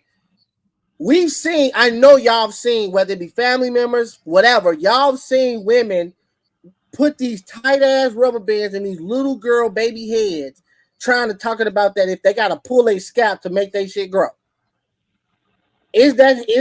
Are we doing too much? Again, even with the guys, right? We so quick to go get our son ears pierced, right? We so quick to do certain shit to our, you know what I'm saying, to our kids. I'm even seeing now that fathers and mothers are now at less than 1 year old cutting their son's hair. Have y'all been seeing that? There are now videos going around where boys that are younger than 1 are now getting lineups and getting their hair cut. Are we supposed to really be doing that? Like, are we doing too much as parents? Is what I'm saying. I mean, that's doing too much. Your kids' skin is so sensitive at that age. That's just crazy. Yeah, I feel like sometimes people be doing too much, but I ain't even gonna stunt. Like the way they dress their daughters now, they be doing too fucking much. They dress their daughters and shit how they dress, and I don't like that shit. You know what I'm saying? That's what I'm saying. Some people do be doing too much. I'm saying fathers put their sons on set like their parents be sagging. Yeah. I've been seeing that going too. up GD. That's what I'm saying. That's what I'm asking y'all. Now you can't even walk into a store without seeing fucking crop tops for a 1-year-old. Like I can't even go in the store and buy my child a full-blown t-shirt without shopping at Carter's because everywhere I go, I see a damn crop top. So that's what I'm saying. Are we as parents, are we overdoing it when it comes to our kids? Are we doing too much? Are we treating our kids like go ahead. Dress them up like their dogs. Yeah, that's what I'm saying. Like their dog. Are you saying? Go ahead. What do you mean by us? Not us on the panel. I'm saying just in general. Not us on the panel. Just people in general. People in general. Yeah. I just see a lot of white people, kids like that. Yeah, that's what I'm saying. But that's what I'm saying. That's why it's not a black. I'm not trying to make it like it's black people are fucked up, right? But I like to have subjects that talk about our black community, right? And to address issues or not issues, but certain shit that I see with my own eyes that is a little different from, because on other black people platforms, they're talking about the hottest shit that's out, right? They're not talking about the real details of shit. They just want to talk about the Charleston White and what he did yesterday, or you know what I'm saying? Okay, like I like to talk about shit that I know I grew up in our household, or I see people do really for real, like real black people shit.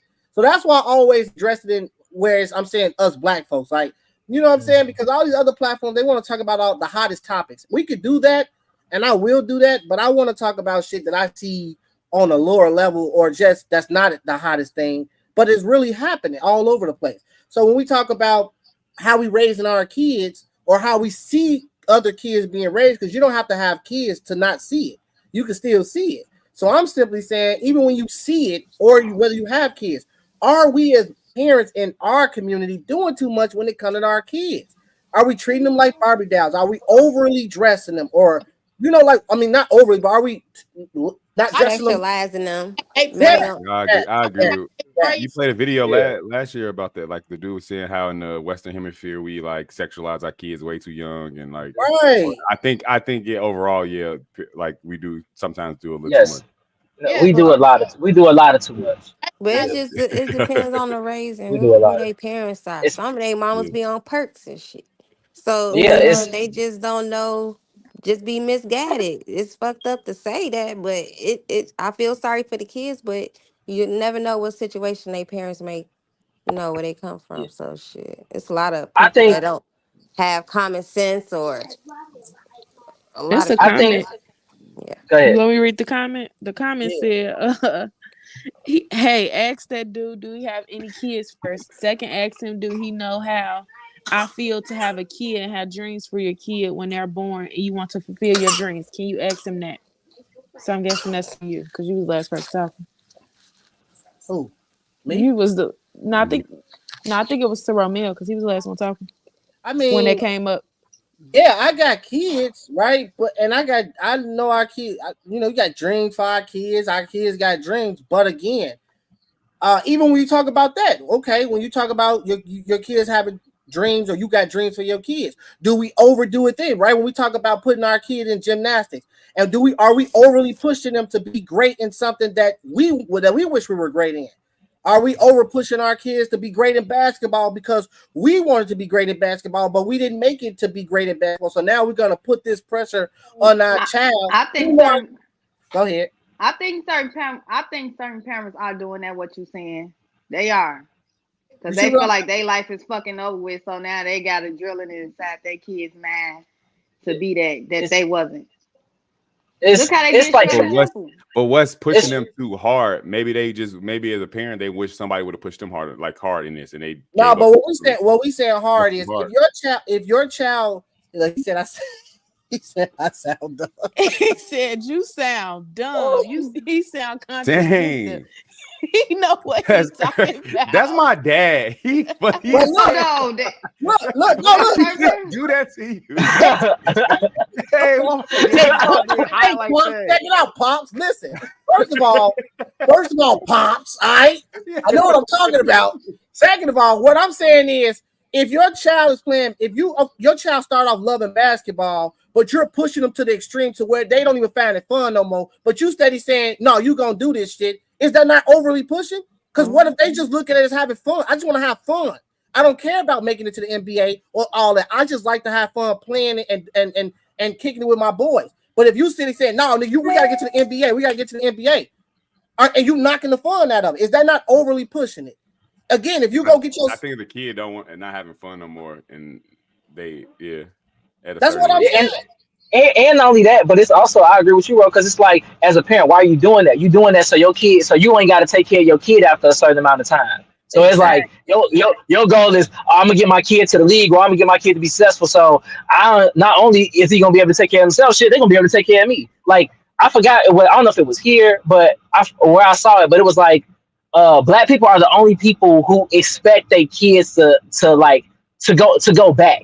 Like, like, when our kids get rich, the expectation is, you got to turn around and you got to help everybody behind you. White people be like, look, you got this money now, go. You keep pushing that shit forward.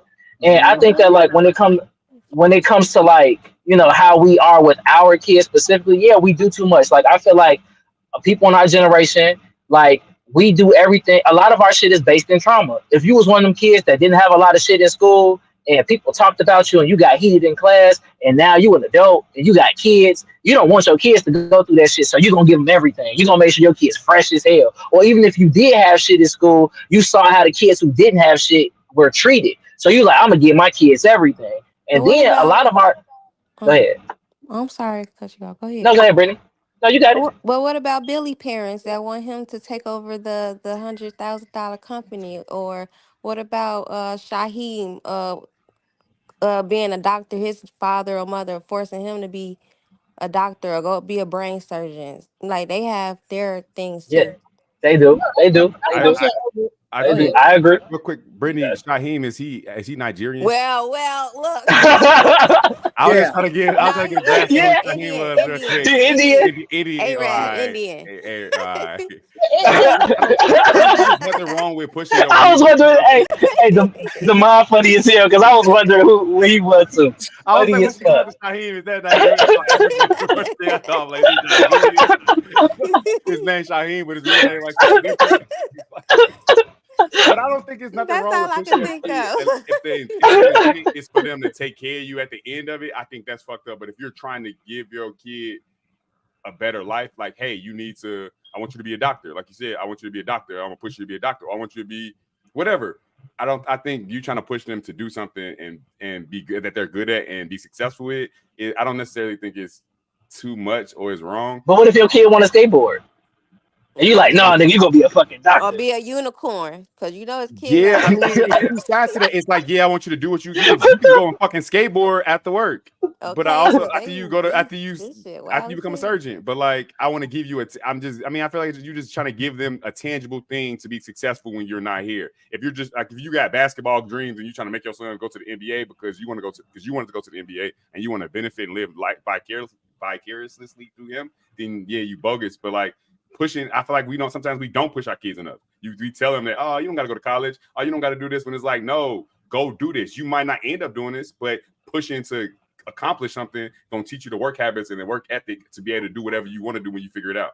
But I kind of feel you. But Damon, here's the flip side. What if you flip it? What if the kids are doing too much?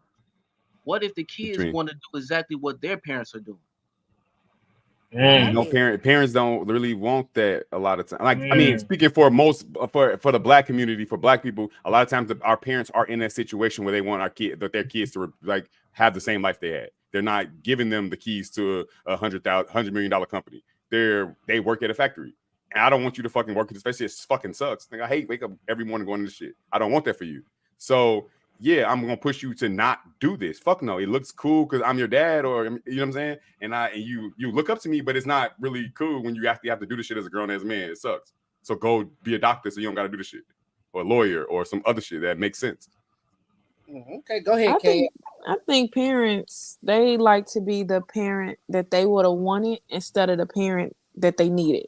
And I feel like a lot of times people parent in a space where they look at it, oh, how I was as a child, and the type of parent I wanted, that's the type of parent I'm gonna be, versus being the type of parent that I actually needed. And yes, you will have to push your child. I mean, let's be real here. If you coming to me saying you just gonna be a fucking skateboarder or a unicorn, I'm looking at you like, I'm not gonna be here to take care of you, so you're going to have to do something. So I'm gonna push you. But at the same time, if I see you got an actual talent, I'm gonna push you in there too, because that's what you need. We need people that's gonna push us, and it's not necessarily coming from a bad place. But let me go ahead after you. Go ahead.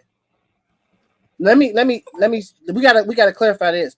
When I say push, right? Because I push my son. My son is 12, right? I push him to take as many different classes in 7th grade as possible, because they have so many different things that he can take every year, right? So while he's in the school, so it's like, you're gonna take this amount of classes this year, but then you're gonna take these different classes, right? To have a variety of things of experience. So I get it, but pushing is having a conversation with my son and breaking down to him the ins and outs of and why he should do this and what it look like to do this. That's pushing. Then the other side of pushing is, you're gonna fucking do this. Period. Shut the fuck up. I don't give a fuck if you like it or not. This is what you mean forcing. You're forcing. So it's the difference between you pushing your child. Sometimes you gotta force your kids to do shit. I was gonna say sometimes you do have to. That's what you're a parent for. Like, let's be real. We are not equal. I'm your parent. I can force you to watch the dishes. I'm not gonna force you. I can force you to take your ass to fucking. I'm gonna force you to go to school, and I'm gonna force you to get good grades. The hell? Yeah. That's not. I'm gonna force you to go to college. You want me to take? I can. Yeah, you can force. Yeah, like sometimes you need to be forced to do something to do that shit. Like, for instance, like my daughter, she plays soccer. She loves soccer, but she don't like the working out and all that. Sometimes she's like, I don't want to go.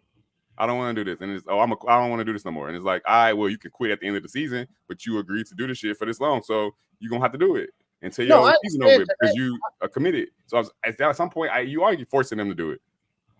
To save them from themselves. So like, you don't know. You just right in the moment you don't want to do it, but like, you love this. You just being lazy today because you didn't. So let me ask you this. So when we as parents or people that are observing other parents, you're telling me that just in general, it's okay to force your kid to do stuff that they are not happy with. It's okay to allow your child, right? Because even the concept, I'm going all over the place, but it's tying in with each other.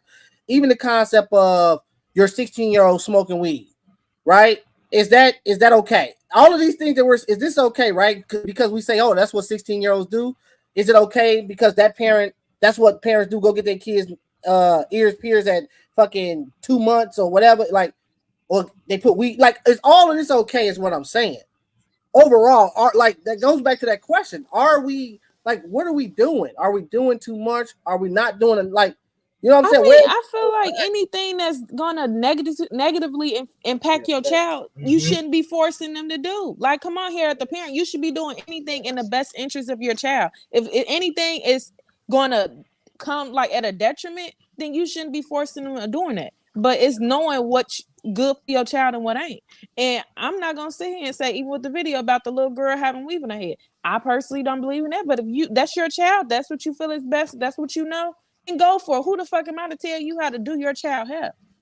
That's true. I mean, if you sometimes ask you don't know the the consequence of it. Like, you could have the best interest of your kid at heart, but it could later, they can later be like, oh my God, you used to force me to do this and that cause some kind of childhood trauma for them. But you could be like, or some type of anxiety. Yeah, like, you don't, like, it might be for the best interest of your kid, but you can also, it could be bad. So I feel like forcing them to do stuff that you believe is for their best interest with the intent for it to be their best interest, there's nothing wrong with that. Are you going to get it right every time? Probably not. But that's a real thing.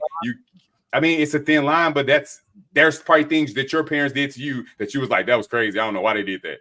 But they didn't do it with the intent of it becoming to negatively affect you. Yeah, but you don't have to do it in an intent to negatively affect. You don't have to do it in a malicious way to intent to hurt me. But you could do it. You could still hurt me by just doing it because you wanted to do it. And and at that time, I ain't had no say so. So I ain't got no power as a kid. So I ain't got no say so on what you tell me on what I feel is what I don't want you to do or what I want you to do. You just want to do it because you want to do it, and I got to shut the fuck up and allow you. So what if at like the lady said in the video, what if that little girl don't want the fucking weave in? What if she was in pain by getting that shit? But she can't say shit. What you mean? What if little ass girl that maybe like 2? But that's the point. I mean, if you using that principle, my what about when I knew what she wanted and what she didn't want. My daughter's 5. At the end of the day, but that's what you chose to do. What if your daughter did want her hair in braids? And you that's just what I'm saying. Like, you don't know what she wants. Yeah, they don't have no preference for that. Or maybe that was her best way of what she knew of how to grow her daughter hair out. Yeah, maybe she just want my daughter to look cute and not like I care about her and ain't got hair all over her damn head. Because how she had to be before was looking crazy as hell. But that don't exactly. So it's gonna be damn if you do, damn if I don't. If I just have my baby around here with all these patches in her head, y'all gonna sit there and say, damn, why she ain't doing baby hair? I go get some braids. Y'all sitting there saying, why she put them braids in that baby hair? It's like, damn if you do, damn if you ain't. They was. I wouldn't have did it, but hey, I'm damn. Her scalp was like busted. I want to answer. I'm trying to book. That's all I'm saying. Look, she hurt adult's head. I know that baby head was hurt like a motherfucker. Hell yeah. That's all I'm saying is. But at that point, the baby don't know. Like, she don't have no preference. I think he know the baby no pain, motherfucker. Right. That's what I'm saying. Baby no fucking pain. She know that shit hurt. Hey, she's still in a young age. Beauty is pain, yo. But ain't that the same principle? If you go take your child to go get shots, that shit hurt, but that's good for them. So it's like that's no. It's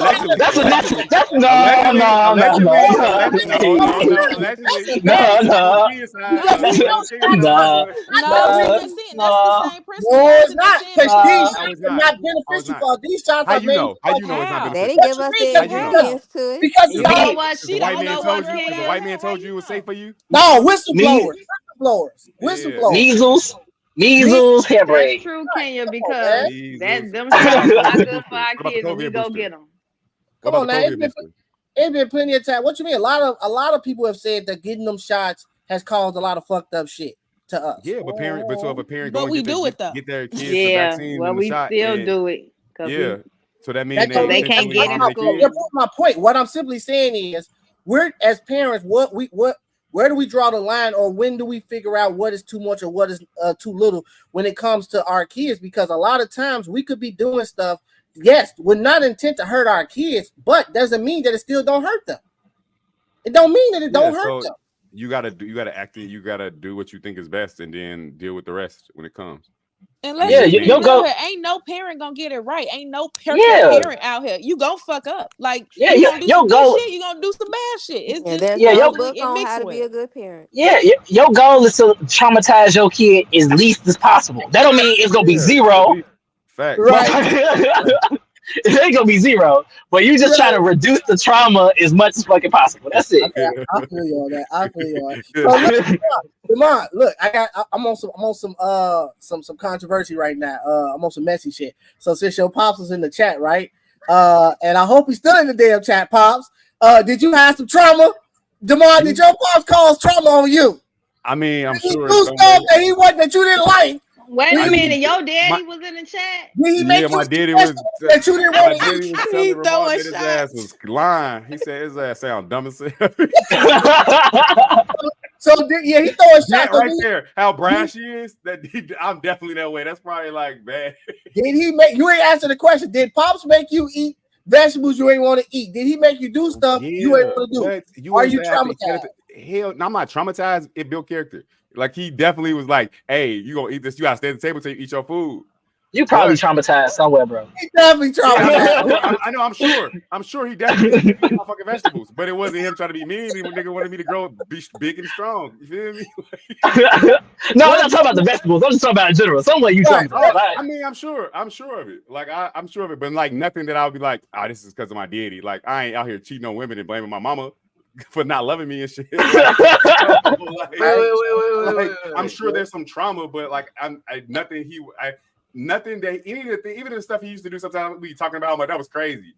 The stuff he did, it was out of him trying to do the best for me. And then I think about like when my dad was my age, he was going to work every day, take care of 4 kids, a wife, all that shit. And I'm like, nigga, how the hell you was doing that? Like at my age, like younger than me actually. And so like, I know a lot of the shit I just write off as then he's a person. He was trying to figure that shit out. And I don't think he did anything maliciously that he did or that wasn't for him trying to do the best that he could for me. So some shit I'd be like, bro, that was crazy. I don't know why I used to do that. He's like, come on, don't bring that up. But I always think it's all out of love and like, but some of my siblings don't feel that way. They look at it a different way. They be like, he was doing it on purpose to be mean. So yeah, I feel like that's why I asked that question. Yes, that's why I asked that question. Pops, I know what I'm talking about. I'm gonna definitely force my kid to do shit she don't want to do. Damn. Yeah, that's your job. Yeah, I think that's not a bad thing. No, I'm not saying it is. I think we all gonna do it. Go ahead. It depends on what you forcing them to do. That's what it determines. Like it's the what. Right. That's all it is. Right. That's it. That's all. That's why I brought the video up because I was wondering. Go ahead, Pete. Was Joe Jackson bogus? Hell yeah. Hell yeah. Michael Jackson would have became the person. The Michael Jackson became that big without pushing him and making him do that shit. Yeah, he did. But look, he never wanted to grow up. Even though he had a successful career, that was a side effect. Mentally, that was he was fucking a child. Yeah, that's trauma. That's fucking trauma. Wait, stop. You saying he was a kid or he was fucking a kid? No, he was. He was a kid. Oh, but what's wrong with that though? We not. No. Okay, I was gonna say don't like that. Yeah. He on bullshit. I want to clarify. I'm pro Michael Jackson. I want to clarify that you wasn't trying to say he, No. We pro Michael Jackson. We pro. Yeah, I fuck with Mike, but I'm just simply saying. Not letting them have if that was the best way for Joe Jackson to know to keep his family together and make them become successful and not have to go through the things and live the way he lived, but it's the way he went about it. It's the way. But if he believed that was the best way and he didn't know no other way to accomplish what he did. Well, he did say he got beat as a kid too, so I guess that's hurt people. Yeah, but if he believes that's the best thing for his children, and also there's some success there, like there's a big. But do the ends justify the means? I believe like that's. Like on the outside looking in, I believe it did. Exactly. On the outside looking in, on the inside looking out. They could have still because they have generational wealth. Listen to Janet Jackson. They can build from. Janet Jackson, she good. She had her kids are good. Like I feel like it kind of did. You're doing that. You're evaluating that situation based upon money. That don't mean mentally. The result is money. They have freedom to do what they want to. No, fuck that. Janet Jackson kids, the other Jackson kids in Neverland. What are you talking about? He never grew up. I don't think that he was able to be a kid. He was able to afford the life. I don't think the ends because his daddy wouldn't let him have one because he. I don't think the ends justify the means only because all of them, every last damn near all of them kids don't have some type of plastic surgery so they don't look like they daddy. Exactly. Fuck them up. Because they don't like their nose. They didn't like their noses, but they don't like that. They don't like looking like they daddy. They don't like looking like they daddy. In a recent all of that to end up still looking like his ass. But no, Janet Jackson said that everybody, even though her childhood and stuff, she said that it was still love there. She said, yeah, it wasn't like he was just beating their ass out of hate. He was doing it he had good intentions. So that's the same principle. You sitting there. The road to hell is paved in those. The road to hell is paved in those. But that's all I'm saying. Like, if all the road to poverty based off of her childhood, she feel like it was that's what she did. It was necessary to get to where she was at. That it didn't come from a malicious standpoint. So I mean, look at their circumstances. They was living in Gary, Indiana, and he was working in a steel mill. He didn't want to work there his whole life. Right. He saw an opportunity. But I don't think it. But it wasn't because he didn't want to work there. He didn't want his kids to work there. Yeah, and I don't think he was just beating their ass because he was mad as hell. I think he was beating their ass to get them to do what he wanted to do. I think it was a little bit of that too. I think it was a little bit of that too. No, I think he whooped the mama ass. Y'all missing the point. Y'all missing the point. Look, if you the bigger picture is they all became successful, but the fucked up and sad picture is you have a grown ass man who died literally, or who was unhappy mentally and emotionally because he said himself in interviews that his fucking father took away his fucking childhood and he got beat and he hated that shit. So at the end of the day, you can't sit here and say just because we're successful and rich that and maybe Janet it didn't affect her, but that don't take away the fact that it affected Mike. And Mike got it. Michael Jackson grew up to be a fucking steel mill worker and was in poverty and poor as hell. Well, and maybe his dad didn't give him the proper skills to. Well, who's to say he wouldn't have been happy? All I'm saying that we don't know. That's happy. And his fucking Winter Wonderland or whatever fuck that shit called. How y'all know he documentaries of Michael Jackson? That man wasn't happy. The documentary showed. How y'all know that? How do you know? I don't. There's documentaries that he put out before he died. That man had the. I feel like he was happy. Like, he was explaining why he was a kid, why he related to kids and why he was like so like having such an immature type of. I guess he was like a kid, but that's nothing wrong with that. He take care of his business. All his business is taken care of. All the shit we trying to do with our fucking mature ass, he accomplished. So basically, what you're saying, Damon, what you're saying is, I'm going to mentally and emotionally. It's okay mentally and emotionally to abuse your fucking child as long as they become successful. No, if I'm looking at this situation, say I'm going to. If I go out and say I'm going to abuse my kid, I'm wrong. Period. No matter what I'm doing. What you're doing it is still the same. I mean, the is still the same, but he wasn't like, I'm finna abuse my kids. Nigga, when I did something wrong, my mama beat my ass. So when I had kids, when they do something wrong, I beat their ass. This is what I was taught. This is what I know. Their ass because they touched the fucking guitar. Are you serious? Didn't I tell you not to fucking touch the guitar, motherfucker? Pay attention. So I deserve a beat down? Hell no. I'm not saying but you're looking at it saying, do you deserve it? It's not necessarily him beating them. It's, I mean, like him, he's trying to beat them for every little thing. You need to pay attention and listen. I'm taking you focus and discipline. I mean, because look at it. He was a good ass performer. Jumping the fuck up and down. His work ethic. Bad as hell. You be like, don't sit your ass down. So when they don't listen to their mama and shit. Your daddy come in like, sit your ass the fuck down. Nigga, you be like, all right. I don't think my child being. I mean, you can't deny he got hits, bro. I mean, look at his work ethic. I don't agree. I saw his shows. How that man dance and sing for hours and shit. You think he got that from? Yeah, you don't. Yeah, I don't agree with my child being mentally. He had no other choice. He might as well be good at it. Exactly. Facts. Exactly. He didn't have no other choice but be good at it. Exactly. You don't agree with the process, but he couldn't fail. That's what I'm saying. He didn't have the luxury to fail. Exactly. Michael Jackson never had the luxury to fail. The same shit. You gonna do this shit or I'll kill you. That don't make that shit right. That don't make that shit right. That don't make that shit right. Y'all is crazy. Y'all wild as hell. Bro, but think about it. Michael was probably looking at the bigger picture. Like, if I make enough money, I can get away from his ass. Yeah. I mean, look at all the music. Look at all the music he's created. You can't tell me he's had some masterful. You can't tell me that any of y'all on this panel, regardless of what, wants to mentally and emotionally abuse your child just so that they turn out successful. Oh, hell no. But he wasn't. You're saying he's mentally abused. That's a difference between. He was mentally abused. He was. He was mentally abused, motherfucker. He told that 40-year-old man. You mentally abused. He What said the fuck? You ain't got no was fucking. The man- You did not make Thriller, bro. What the fuck? He You mentally killed- abused he without killed Thriller. women. Imagine that. Hey, Demar funny as hell. Imagine being mentally abused and don't have shit for it. You trying to tell me? Imagine not being mentally abused and still ain't got shit. So you saying, but think about it. He killed his best friend. He killed a rat, and he made a song about it, and it was raw as hell.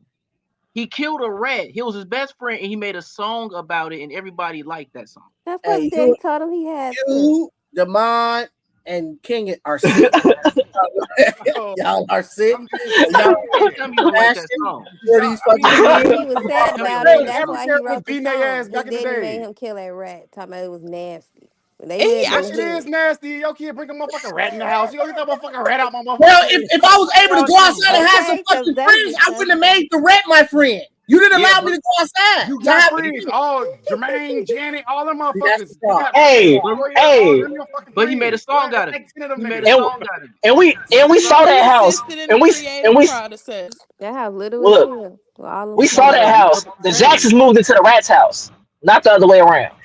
We all saw that house. So y'all act like that was the back in the day. So y'all Everybody parents was did- getting their ass beat like that. Back in Yeah, the I day, ain't you beat down breathe like that. wrong. You was getting your ass whooped. That don't make it right. That don't make it fucking was, right. but I'm saying It don't make look it at the right because times. you got It's new not like he information. was really abused or the way y'all trying to say it. That was the norm back in the day. Shit, my daddy got stories of how his daddy didn't play with his ass, and they around the same age. That you do anything, your daddy was trying to fuck you up. Like that was the norm back in the day. I think we're just a little too sensitive now. But beating your kids at 2 a.m. because they get a dance step wrong because they sleepy. Yeah, you gotta fight for your time, bro. Fuck you. What you Fuck that. you get on stage. Yeah, you gonna be tired. Sometimes you're gonna be tired. You still gotta be. Do you hear this, King? Do you hear this? I know. I hear it, G. I hear it. I hear it. Hey. Junior? Hey, Hey, G. y'all talking about how we gonna be better? Beat that motherfucking ass. You can't tell me you don't like that song. Hey, Because Demond, do you? Y'all ass soft as hell with your daughter.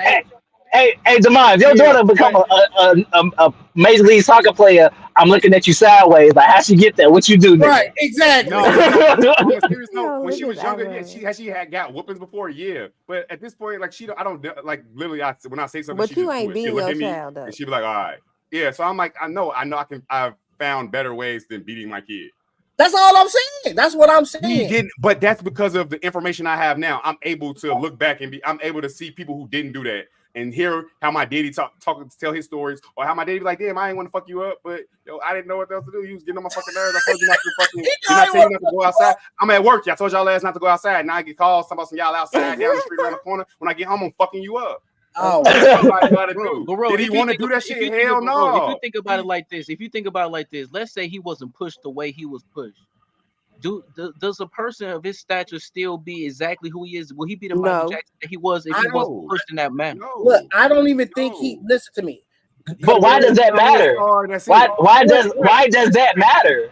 Because he loved to perform, and that was his passion, and he was able to succeed in that and make a way. Nigga, he loved to perform because he was made to love to perform. You're made to. He was forced to love to perform. You're made to love the things you love. You don't just automatically His come daddy out the womb just loving showed him his. If you only play basketball as a kid, you're gonna end up loving basketball. It's a different way to show a person a talent besides beating the There fuck are out. different ways. because you Nah, no, let's be real. You can That's tell. the bag of tools his dad had. He had a motherfucking flathead screwdriver and a hammer. Hey, did And y'all that's all used he to had. get He built a fucking robot. But I'm with just no fucking but knowledge then of y'all coding or look anything. no He made a realistically, fucking no, robot. Just imagine him as a kid. Y'all didn't get y'all ass He was whooped for getting sensitive bad as grades. hell. Or that was that just like I'm pretty sure you just got to think about the kind of childhood he had, whether he didn't have one or not. If his dad didn't push him and he didn't see the potential in him, he wouldn't have the type of music that he has. That's all I'm saying. But no, Yeah, that shit don't mean nothing. No, but if he's sitting there and he's sensitive, he a 40-year-old that's still a kid. Just imagine how he was with a kid. You really think if his daddy said go over there and do that 8 count, he's sitting there doing it. I'm pretty sure he just started crying. And the daddy like, why the fuck you crying? I just told you to go We over there can't and do that. 8 count. We can't do that. You can't justify that bullshit, Kenya. Don't do that. Don't do that. Don't do that. I'm just saying. Everybody Don't do that. No. Your kids from doing some shit you told them not to do, strictly off the principle of I told you to do it and you didn't do it. Yeah, I got it to my kids' ass. I'm not beating my kids. But trying Because to Michael push your Jackson. video See what I'm saying, kids bro? to become rich. Hey, They're not Michael Jackson. They ain't got no hits. ABC 1, 2, 3, nothing. G. Right. You gotta start whooping, bro. Hey, my daddy used to have a belt. He used to call that bitch the whooping machine. That's abuse. That's fucking abuse, G. You like, I'm gonna go get the whooping machine. You be like, oh, you you definitely traumatized. He over there talking. He didn't call his belt the whooping machine. I know. I know I sit my ass down and shut the fuck up when I'm supposed to sit down and shut the fuck up. Hey, Ro, this is what we gonna do. Hey, Ro, this is what we gonna do. We go to the my house and we gonna put a belt and we gonna put whooping machine on that motherfucker and just hang it. Traumatized. The mom go, he gonna have flashbacks. He like, oh shit. Hey, matter of fact, my daddy had a belt, right? And it had like these little like I don't know, like these little metal things on it. And he would turn it over, but he would call that bitch. We call that bitch the Michael Jackson belt, bro, because he had like these little. He would turn it over. He whooped us. He hit us with the metal. He turned that bitch over on the other side. But the mom, my daddy had the Michael Jackson belt, bro. My daddy had that same belt, Demar, and I got my ass whooped that belt too. But that's the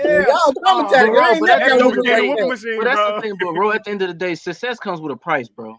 It comes with a price. It may not be the price that we want, but man, look at these celebrities today, bro. That price ain't worth it. Success ain't worth. I want my kids to be successful, but if they got to be to the extreme of that successful, and the price is they fucked up mentally and emotionally, then I ain't willing to sacrifice my kids in that type of way, because mentally, emotionally, hell no, I got to deal with that.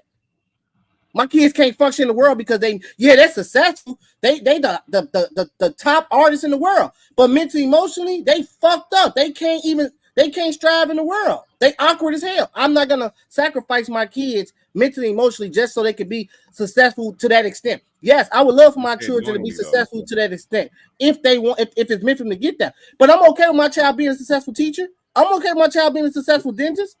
But you but what if your child wasn't? They not supposed to be mediocre. They supposed to be bigger than that. You putting your kid in a box. You don't gotta beat them to make. You telling me I didn't say beat them. You said beat them. I'm saying you put them in a box. Your child is going to get them beyond mediocre. It's going to get them to the extreme. So we all should beat the shit out of y'all. Look, in the 70s and the 60s, they thought beating your kid was if Jamal likes science and he could be the next black Albert Einstein, and y'all seen him, y'all better beat his ass. Beat the hell out of him and make him the Jamal play trombone. Do you think Jamal always want to go up there and play that fucking instrument? No, he's supposed to play that instrument 30 minutes every day. Best believe if it ain't no 30 minutes, I'm whooping your ass. Yeah. Yeah. Beat the Mozart out of him. Beat the Mozart in him. Not in him. Right, he told out of him. Beat him the great. Right. Yo, hey, y'all know where I'm going with it. I'm just playing, though. I'm just playing. Your ass is lying like a motherfucker. I'm just playing. No, fuck that. If he turned into Louis Armstrong, I know why. If Jamal turned into Louis Armstrong, I fucking know why, G. Right. But you saying that with the hindsight vision of saying like, oh, if I do this, this is gonna cause this. Joe Jackson's not looking at this as me whooping my kid for not doing what I say is wrong. He's not looking at that. He's like, how to get my kid to listen? I tell him I'm gonna whoop your ass if you don't do what I told you to do. And I get what you're saying. So like you can't really. I mean, you're saying that now, but like then they didn't think that. I get what you're saying, but it showed. It showed that kind of good parent that look at their family. They're not in that little ass house in Gary no more, and they probably never will go back to that. Their kids probably won't go back to that. Yeah, but the cause of that, I mean, the effect of that is that Michael never was mentally and emotionally able to grow the fuck up.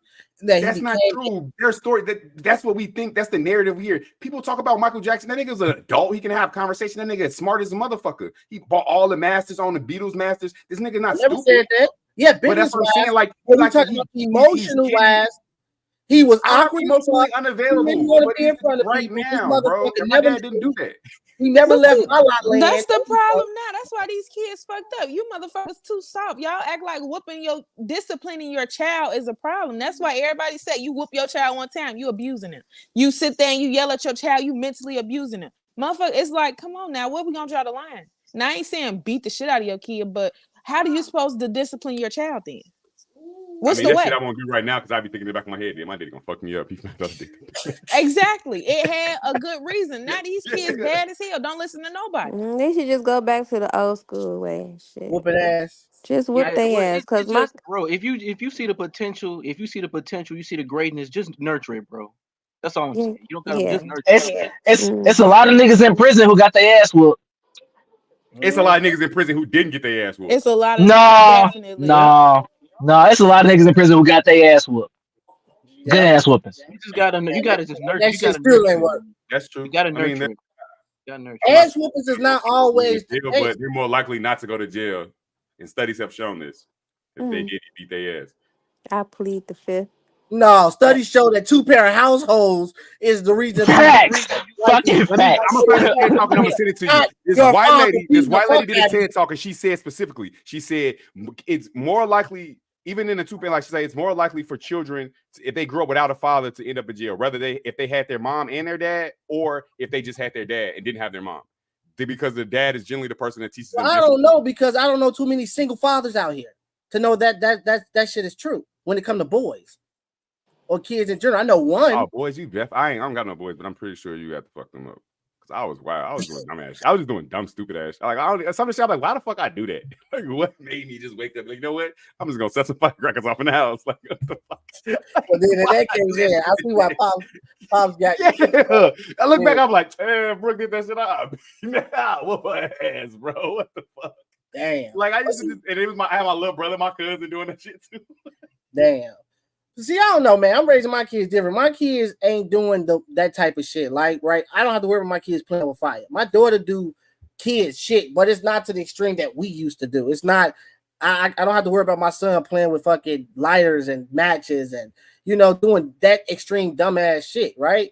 So because I talk to my kids, I let them. My daddy talk to me too, bro. I'm just a pyro, bro. I set my fire one time. Like, I love fire, bro. I go last that shit. As soon as I see that shit just mesmerizes me. I'm like, ooh. Facts. You're a pyromaniac. Yeah, I live in Iowa. We can do bonfires and shit. Be outside, cooling, bro. That shit be funny. They be loud, light the fire. I'm like, okay. Well, look, we gonna end it there, man. That's all I got for tonight. Man, I'm glad we into this new year. I'm glad that y'all came on the panel. I look forward to seeing y'all, again next week. I hope all of y'all starting this year off, I hope everything that y'all want come true. I hope y'all definitely succeed in all y'all endeavors for real. I hope this is every last one of our year that, for all of us on this panel, that we get to where we want to go and keep moving up the ladder. I definitely wish healthiness for all of us because health is important. And again, I do y'all coming on this panel. It doesn't go unnoticed. I really, really appreciate y'all for real. This panel is not here without y'all. So I appreciate y'all time for real, because that's what y'all giving me, time, and I appreciate that. So I'm thankful for that. But I'm gonna end it there. We're gonna continue this year with great things, and yeah, man, that's pretty much it. Damon, I think you have issues. I'm gonna talk to your pops. I'm gonna tell him to come on. I'm gonna tell him to come on the panel next week. Yeah. All the smoke. He needs to come on because I want some motherfucking smoke. I want the smoke because his ass called me. He called me up. Yeah, no, I want it. Tell Pops, bring his. Don't be no motherfucking. Don't be no person in the goddamn chat. Come his ass on the panel. Now old people strong as hell, boy. Yeah, he gonna definitely pull up. He gonna tell you, hey, I am not running. Yeah, he not gonna budge on his opinion. Hell no, he not. I know he might call you stupid for 2 hours. Hey, look, I already know. And then elders, they don't have no filter. He be like, you just dumb. You're just dumb. I can see it. And I'm a troll with him too. I'm just gonna hype it up too. Hey, no, I love it though, man. Listen, I don't duck and hide, man. It's always respect that at the end of the day. You gotta respect your elders. So regardless of what, I wouldn't mind having them on to be controversy and talk that shit because I ain't running, all right, at all. So, but yeah, man, that's it, man, for the night. We're gonna end it here. And yeah, like always, this is the talk of the family, where some families lie, some families steal, some families are fake, and some families are real. But this family, we do what we do every night, every Sunday, which is talk about all the subjects and laugh and have fun. So until next Sunday, yeah, man, we're gonna get it in again. I appreciate y'all. Y'all all be safe and have a good week. Starting off tomorrow. All right, we out.